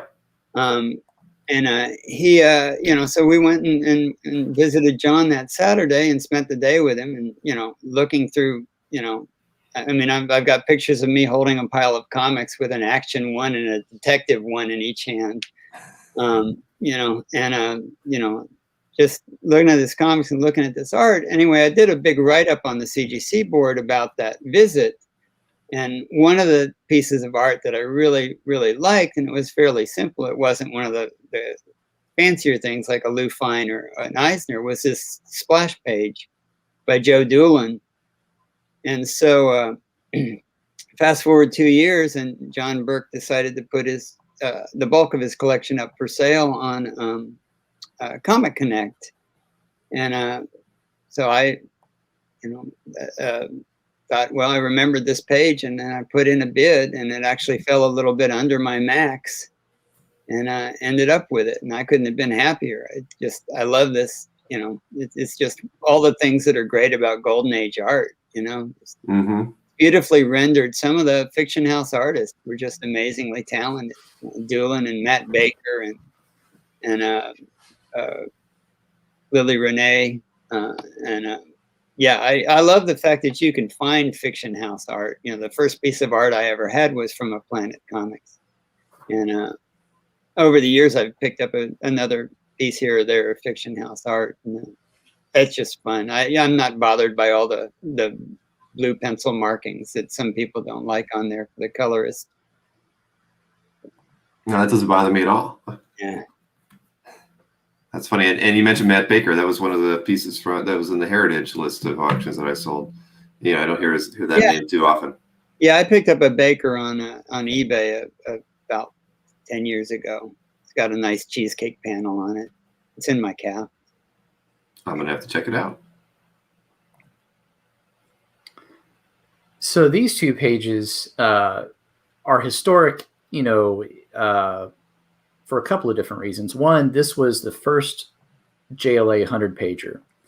And this was also the very first DC comic that I ever got as a kid at a Brandeis book sale in like 1975, along with a handful of other comic books. And this panel, in particular, the one on the left, kind of gets cited a lot as being kind of a silly contrivance for Hal Jordan slips in the shower, and so his ring goes to John Stewart. And this is the second appearance of John Stewart as the first African-American Green Lantern, 2 years after his initial appearance in Green Lantern 87 that Neil Adams drew. And so this, I thought it was interesting for that, just by itself, and obviously his character, grew in importance in the Green Lantern mythos over time. But it was just such a fun, sequence of events in this story, and you see the Giordano inks, and if you look at some of the other pages from this, and I've got 9 pages of this story, and this is The Man Who Murdered Santa Claus, and I've posted the splash before, which is why I didn't want to feature the splash because other people have seen that on Facebook and stuff like that. But I wanted to kind of focus on these 2 pages because this is the second appearance of John Stewart as Green Lantern, written by Lynn Wein, and his next appearance wasn't for another 8 or 9 years, also written by Lynn Wein. And you can kind of see, a few places here and there in the inks, that are maybe a little evocative of either Neil might have inked it or Giordano's inking it the way he would have inked Neil. Like you can see that Black Canary's face in the upper left of the right hand panel, or upper right, and there's other parts where Batman on some other pages look, a very Neil Adams-esque. And that's because Giordano's doing the inking and they were, sharing the same studio at the time. Right. I mean, you could tell it's Dylan, but at the same time, you're right. I mean, his influence, Giordano's influence is definitely in there to look like Adams. Yeah. But I haven't found another page from this issue in almost 20 years because I know Alan Barr's got at least 5 pages of this story, and it happens to be one of his first, Wonder Bread stories as well. And I think he has the cover. I think he's got the Nick Cardy cover to it as well. But I know he has at least 5 pages of the interiors, and he's been trying to get these pages from me, and I've been trying to get the pages from him for 2 decades. And I don't know that either one of us are ever going to budge. Right. No, you're probably that's good. But you always hear that. I've heard of a few other collectors who've their first book, so they've gotten a few pieces from, and you hear that same thing. You're not going to ever get a page out of either one of them. Mm-hmm. So what are you going to do? Oh, yeah. This is one of my other favorites. The 3 across the top of my featured gallery are my 3 favorites. But this one, there's not a lot of story behind my acquisition of it. I knew where it was, and I bugged the owner about it for 8 or 9 years. I mean, I didn't call him every day, but, I would ask him about it every so often. And eventually he broke down and sold it to me. The first time I saw it, I was blown away. In fact, the first time I saw it, I took a picture of it and I sent it to Sean and I said, "Holy crap." And, I love the ground up perspective. I just think it's really unusual. And, the way that Redondo draws the female form without making it look like some sort of caricature. I think that people are appreciating Redondo in the last few years more than maybe they had back in the day. Mm-hmm. I think for a while it seemed like prices on his Swamp Thing pages were starting to rival Bernie's until Bernie's got crazy again. But this is, I love this page. Everything from the, angle of the buildings to the hand lettering to, just the motion of it. No, it's absolutely beautiful. And I agree. What was that? I just said it's the ultimate Redondo as far as I'm concerned. Ruben and Nick definitely agree. We've got a few more pieces here. I'll pull up another one from Sean. So Marvel Team Up 11, Spider-Man and the Inhumans. This was my first Marvel comic that I ever got. And probably of any comic book I read to death more. There's no comic that the single best comic, Avengers 156 is pretty close, but this to me was just one of the funnest comics ever.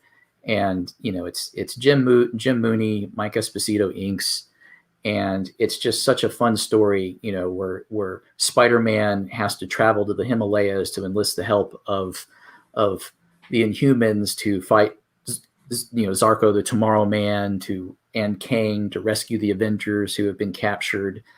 And so it's, a time travel story, so it kind of relates back to Marvel Team Up 9 and Marvel Team Up 10. And this is a book that this has been my sort of my personal quest for the last 20 some odd years, because I have 16 pages of this story and I'm only missing 3 pages, and 2 of the pages I know exist for sure because one of them unfortunately sold at a heritage auction that occurred during San Diego Con. I think the first and only time they did it during San Diego. And I was actually there, but I didn't know about it until after the fact. And, you know, I hear stories that the Donnelly brothers were just fuming at how poorly things sold, because I think they're the ones that put it in the auction, and it sold for like $90, something ridiculous. That and the pages never surfaced ever since then. You know, but most of these pages I was able to pick up from Jim Mooney directly, either on eBay or in person in San Diego, you know, or just deals we made through the mail, and a few other people. And I got a couple of the pages from the Donnelly brothers, and I got a couple of pages here and there, but mostly from Jim himself. And so that made it that much more special to me. And how many do you need now? I need 3. I believe I need 3. I think this is 19 pages. And you need Glenn Brunswick's cover. Yeah, Glenn's got the cover, and he's had it for a while. And you know, and I asked him for a scan of it, you know, so that I could have a high-res scan rather than this false piece of production art that my brother gave me for Christmas one year. That's a transparency that absolutely is just complete BS. This is not real. This was not involved in the production of that comic in the slightest. This is just utter garbage that somebody printed out on their inkjet printer. Yeah, total nonsense. Yeah, that's my soapbox about production art. You know, but so if anybody knows where those couple of pages are, because unfortunately I think one of them sold and it was misidentified as being inked by Mooney as a Spectacular Spider-Man page, and then I just couldn't track it down. So somebody has it somewhere and maybe thinks it's something else, and it's not, you know. Mm-hmm. But it's just such a fun story, you know, and I would love to finally put it together. And the cover, yeah, that would be great to have, you know, but it would probably take, you know, because it's got some Romita inks, you know, on the cover. That would be a pretty hard one to shake loose, I'm sure. And that one's changed hands a few times. I think I know I talked to Albert about it. Albert owned it for a while, and then Berkey had it, and then now Glenn's had it for probably the longest. And you're right. That is just, there's nothing tougher than trying to put a book back together, especially piece by piece. You know, if you find it whole somewhere, you know, you start out, you know, you've got it a lot easier, but doing it when it's already been broken up is just nearly impossible.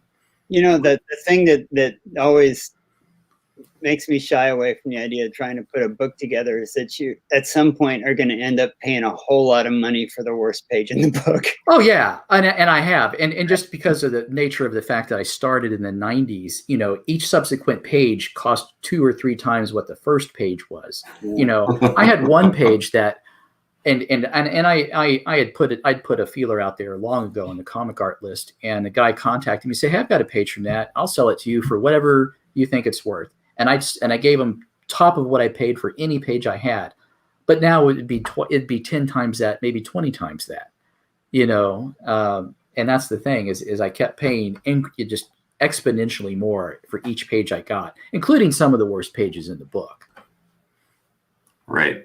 I mean, what are you going to do? That, you know, and I do remember that heritage auction on the San Diego weekend. That was it was kind of like a disaster. I think I actually talked to the Donnellys that weekend, and you're right, they were livid. I mean, and who could blame them? I mean, what poor timing.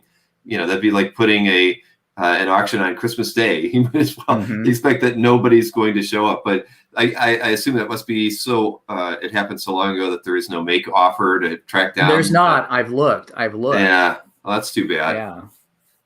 Yeah, I don't know how they may not have records. They may not have a record at all. Right. Because that was like 11, 12 years ago. I mean, it feels like it was a long time ago. It's more like 2001. Was it that long? It was one of the first. It was one of the earliest heritage auctions. I don't think you were there in 01, were you? I was at that auction. I don't think you went. Okay. I was there that year. It was because I think it was after 9/11, and so I think no, it wasn't. It must have been 2002. Yeah, that's after 9/11. I was there in 2002. That's the year that Abel took the bus out, and I flew out. Yeah, Yeah, and John, I think Picasso and I went together. Yeah. Nick is saying hi. He says, "Hey, Nick." He's just Nick always confuses Sean Clark and me together, and he gets us cross-posted all the time. Plus, we talk to each other all the time, and we're buds, and so it gets a little confusing. Well, he was clearly he was watching on his phone, so now he's not. Let's see. What was the? Here's just a comment before we go on to the next piece of art from Rich Danes. He said, looking at both your galleries, are you guys aware that you own both consecutive pages from a Soydom story, Mama's Place, one of his faves? I knew you had a Soydom story. I didn't know it was from that same. That was my first Soydom. I had looked forever for a Soydom piece. I didn't know they were consecutive. I got mine from Mitch a long time ago in San Diego. I didn't know yours was from the same story. I didn't either. I may not have even have it attributed to the right publication, which may be part of the problem. Yeah, I totally didn't realize that. We have other things where we have pages from the same book on a couple of occasions, but I didn't know about that one. Well, there you go. See, that's good. I'll tell you, every time we have people on here, for an interview, their CAF galleries get a lot more comments and views, and I enjoy that. I love giving everybody more airtime, especially in galleries like yours that have been out there for a long time. There's things that that I hadn't even seen, so it's always a joy for me to get to see everybody's collections as well. I mean, there's 600 things in there. After a while, I'm like, oh, I forgot I had that. Right. No, I saw that. I was trying to add it up. That's why when I wrote it, the kind of the outline for this thing, I said, yeah, they've got more than 1,000 pieces between their galleries. It's going to take you a long time to go through them, but definitely do it. And that's where I like this. When you're a premium member and you got that statistics page and you can kind of track all that stuff. It's so cool. Yes, exactly. No, thank you. You keep mentioning CAF Premium. I'm terrible at marketing. That's why I'm probably where I'm at today professionally. Is I have people having to remind people to tell people to subscribe to the YouTube channel or that sort of thing. And I don't know. I just forget to beat my own drum usually. Oh, I've shamed I don't know how many people online who are major collectors, and I look at their gallery and I'm like, look at these sorry ass little bitty thumbnails. Look how small these pictures are. Oh, because you're not a premium member. And here you are spending 6 figures on a page of art, and you're too cheap to pony up 50 or 75 bucks or whatever it is. Go sign yourself up. It's worth it. I mean, I love the market research tools. Right. I mean, there's a lot of good data in there, but the small art is the thing that drives me the craziest too. And trust me, there's that itch for me to want to raise the size of the non-premium members' art, because I want to see the better scans too. I mean, it was kind of why CAF was created, and then but I just can't. At the end of the day, it's like it costs money. People think it's I just spent $8,000 on a new database server. It's not cheap. It's incredibly expensive to host these websites. So it's really fortunate that we have the advertisers that we do and the premium members that we do, or CAF and the whole dealer network that I host just wouldn't even exist. So I'm not getting rich at this, believe me. I mean, that's why I wasn't collecting art for a long period of time. Definitely, thank you for reminding me as well, because I get asked that all the time, and some people aren't premium, and they don't realize it. They don't really even know what it's for. So that's why a lot of people do it just because they want to support the site, and then they don't even use any of the services, and then other people just don't even know what it is, or what the benefits are. For me, it's like, I'll tell you, the best thing I've ever programmed, I didn't program, Maureen programmed for the site, was that want list programming that it emails you immediately. When you've got a keyword set up, that when something gets added to the dealer for sale database, within. Basically, we run this routine every 5 minutes against everybody's keywords, anything new, and send out emails based on that. I mean, I found art to buy that way, and I've got every once in a while I'll talk to Mike or something. He's like, "Man, I was posting art. It was so great. People must have been watching my site. They were buying the art as fast as I could add it." And I'm like, Mike, for that keyword, there's like 50 guys that have that keyword, and and I guarantee you, it wasn't you. It was CAF that actually helped. And you do a far better job of it, because Heritage tries to do that, and they are lousy at it. I get hard. want list matches, and I'm like, how did you even where did you get that? You're so far off, and I'm like, that doesn't match anything. Right.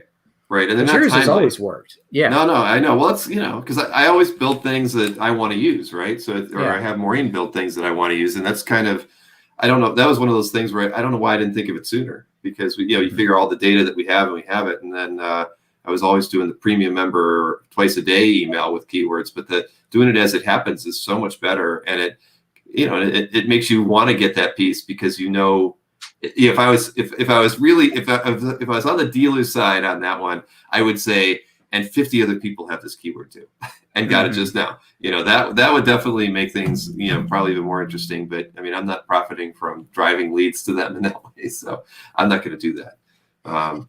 But anyway, we kind of got off on that. But that's good. Thank you again. I do appreciate it, Sean. Let's see. We've got 2 more pieces here for Rogers. So nice Kaluta.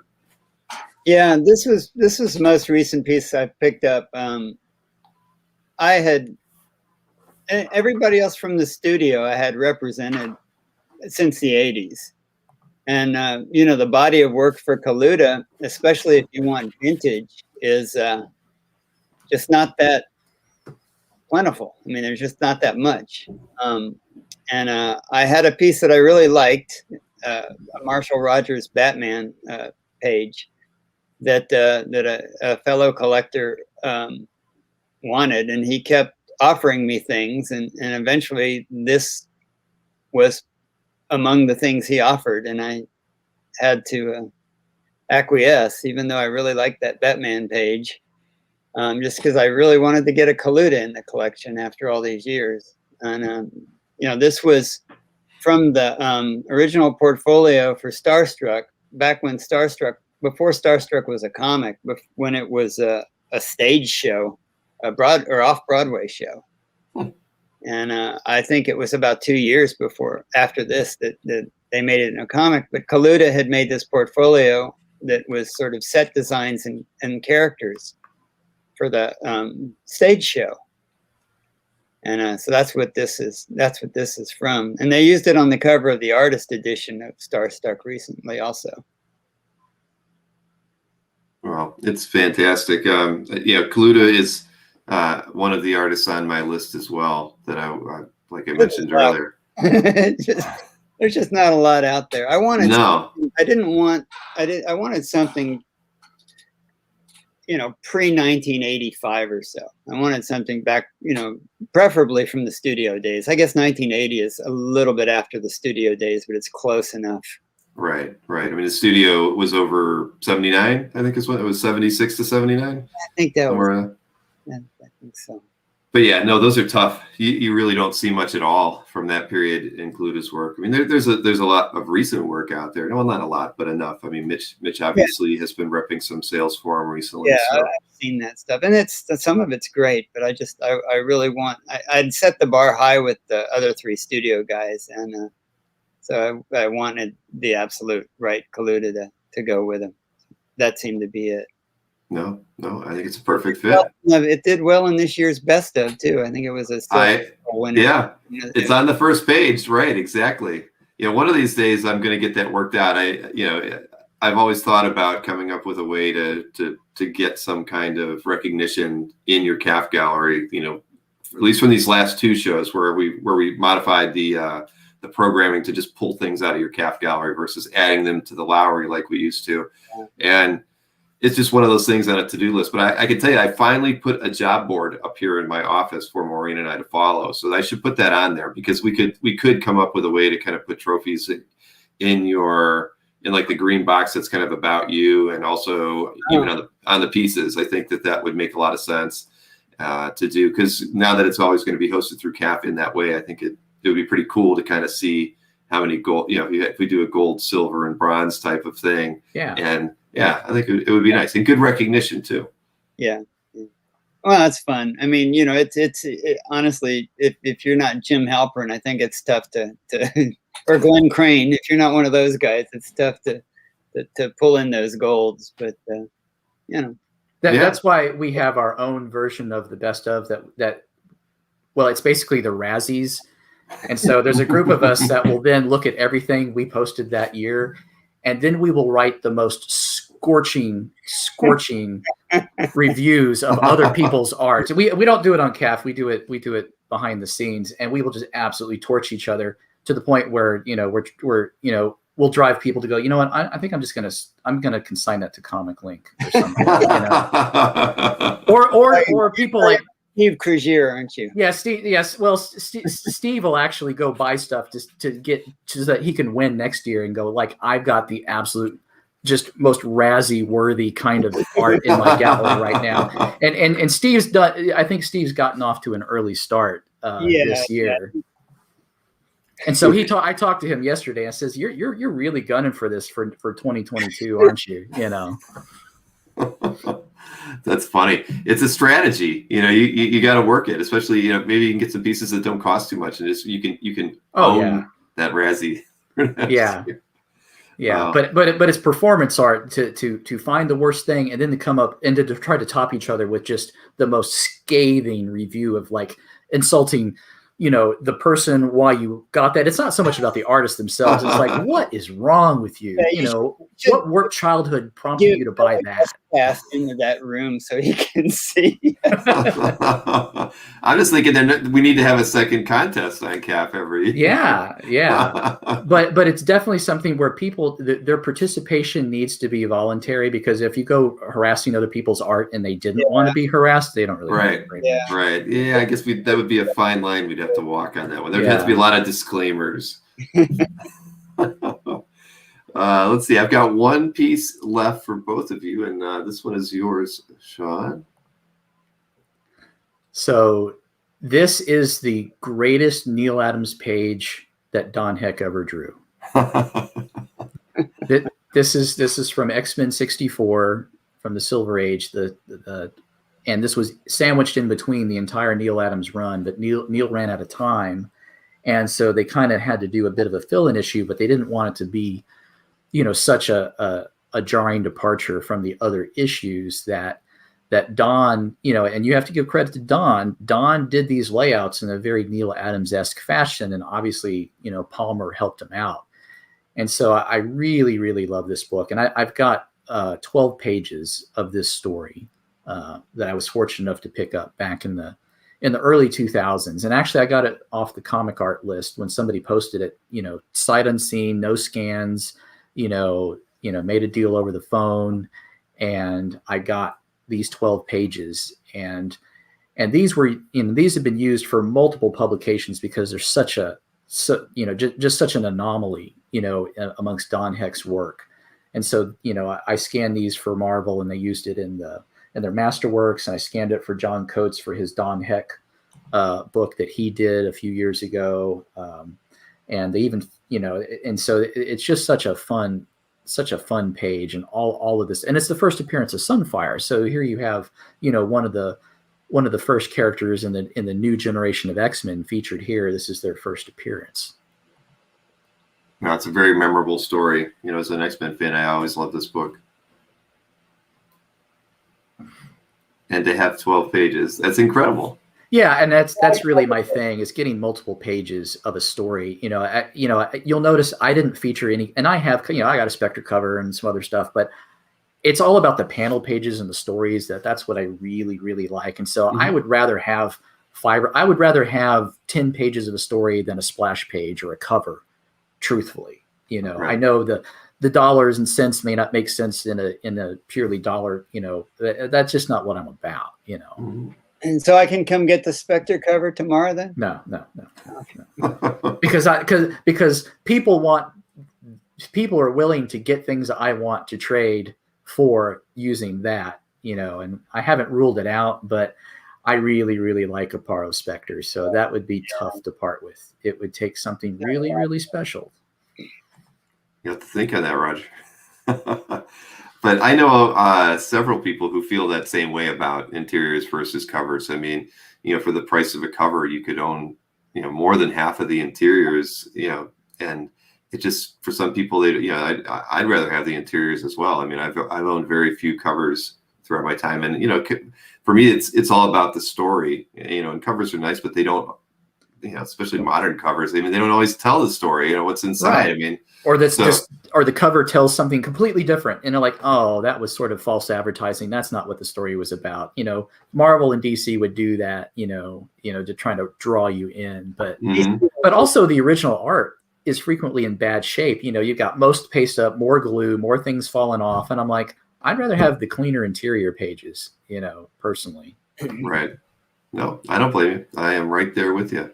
Oh, and Ruben even says that's how Berkey built his collection inventory. Yeah, I mean he's a guy I know that has always favored interiors over covers without question, and it's worked out for him. So, but yeah, a lot of guys have that same approach, and that's definitely the way to go, in my opinion. And let's see, Roger, I got one more piece here for you.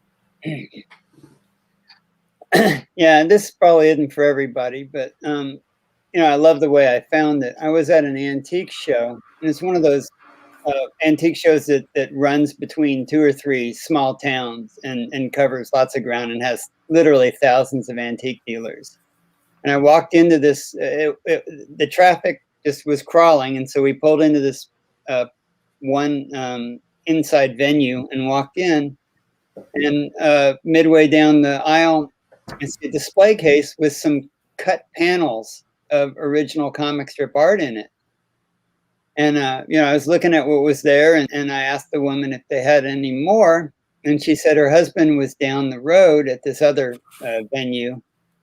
And he had a couple of complete Sunday strips. And she was trying to get him on the phone so I could find out what it was.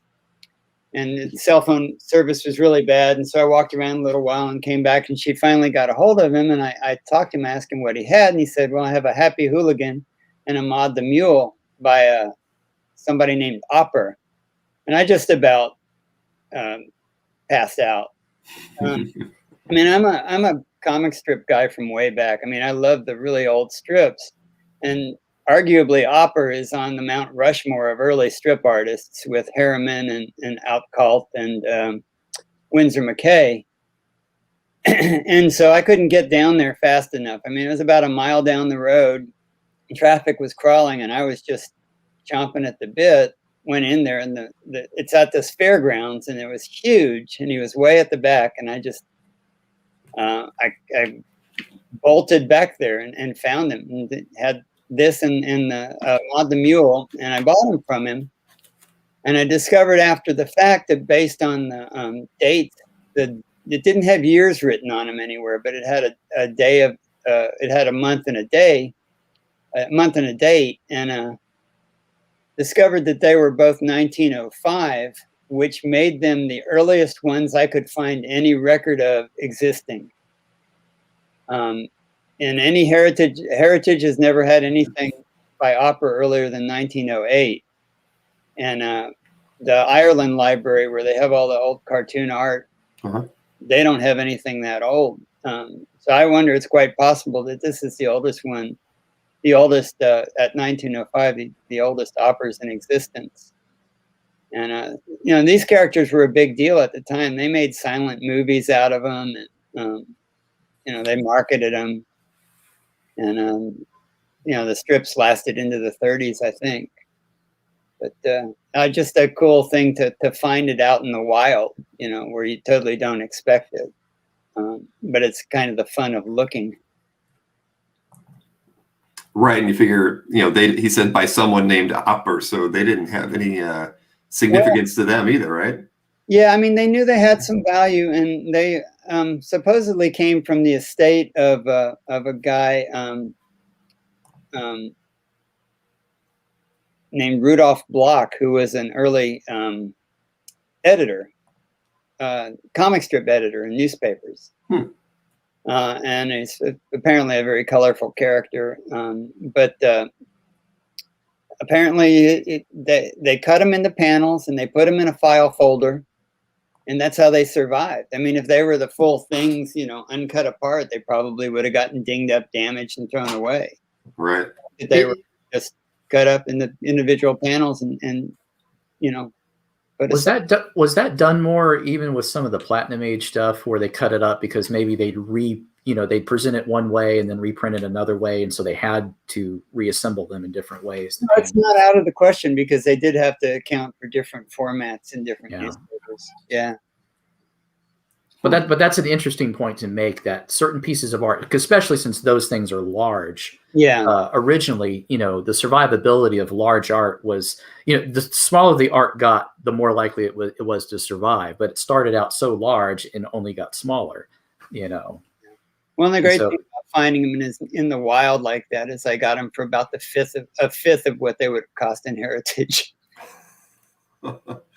Was it priced, or did you have to make an offer? It was priced. I said, how much for the pair? And he, discounted even more. And I said, okay, done. Easy. Wow.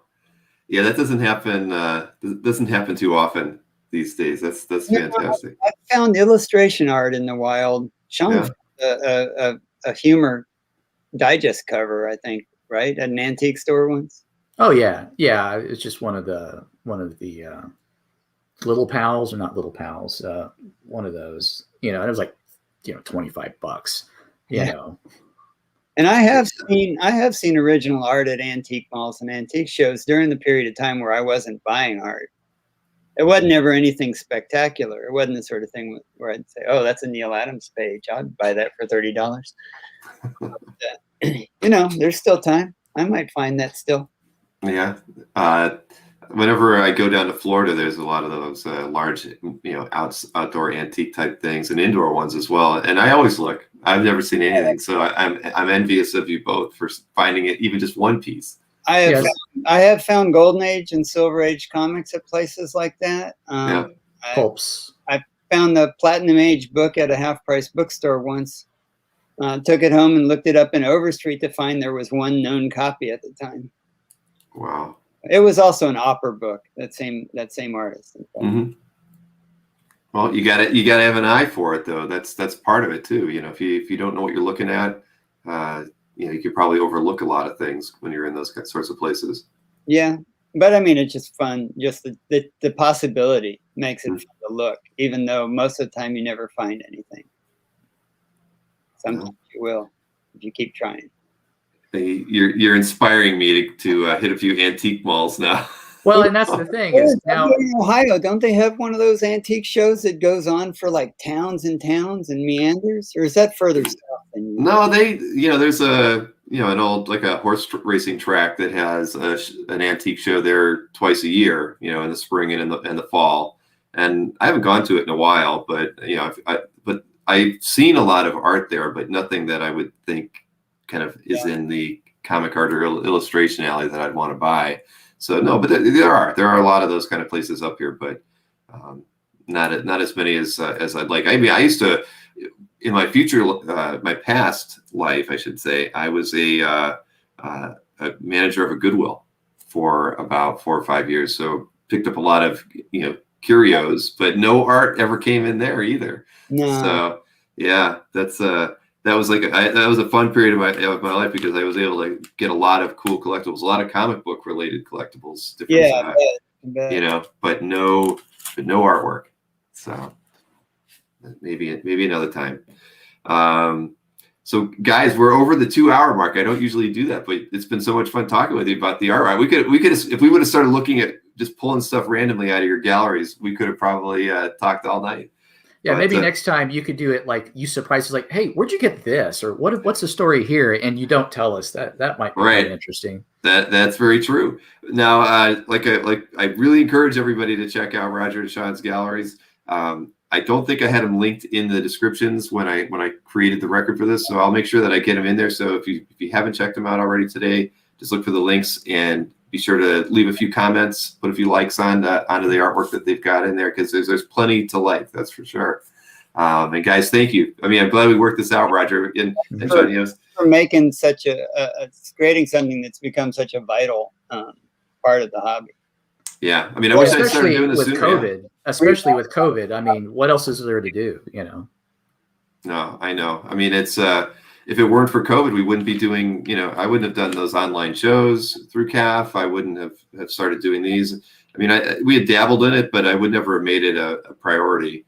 So, I mean, you know, you always have to look at those things as opportunities to do something better. And like I said, I wish I had been doing these 4 or 5 years ago. It would have, just imagine where we would be today with the level of content and the people I could have interviewed. I would have gotten that interview with Russ like I wanted. Yeah. So I really lament not doing these things sooner. So that's why I'm doing them in earnest. That's why we got 3 shows a week now. Maybe we'll have another one added on in the near future, but there's only so many I can do. I've got to find some help at some point, I think, but no, they're great. And again, the best part for me is really getting to go back and look at the artwork that everybody has in their collections. Cause it's the one thing when I work on the site all day long, I really don't get to take that opportunity to appreciate the art on there. And this is like the rare, I get 3 opportunities a week, usually when I'm interviewing 3 people to just revisit the collections and see stuff that I like. And I usually discover many things that I haven't seen on the site before. So again,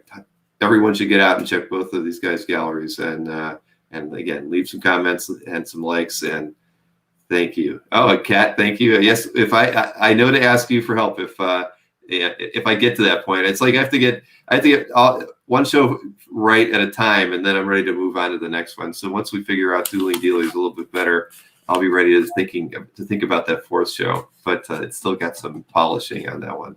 But again, guys, thanks so much. I really appreciate it. If there's ever anything I can do for either of you, just let me know.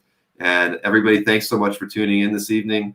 I look forward to next week when we've got another interview with Mark Hay on Tuesday, another Dueling Dealer on Wednesday. And I know that I've got a collector who's only been in the hobby for about a year on Thursday, and I can't remember their name at the moment, but that should be a good one. We haven't done a lot of interviews with people who are new to the hobby, especially people who started really in the COVID era, basically. So it'll be interesting to kind of get their perspective on the hobby and how they've kind of gotten along. And what have been their mechanisms to kind of find the artwork that that they've been collecting during this time when they really haven't gone to cons to look for art, or gotten together with other collectors. So, yep, very interesting. So again, thanks guys, and thanks for everybody for tuning in. Have a good night.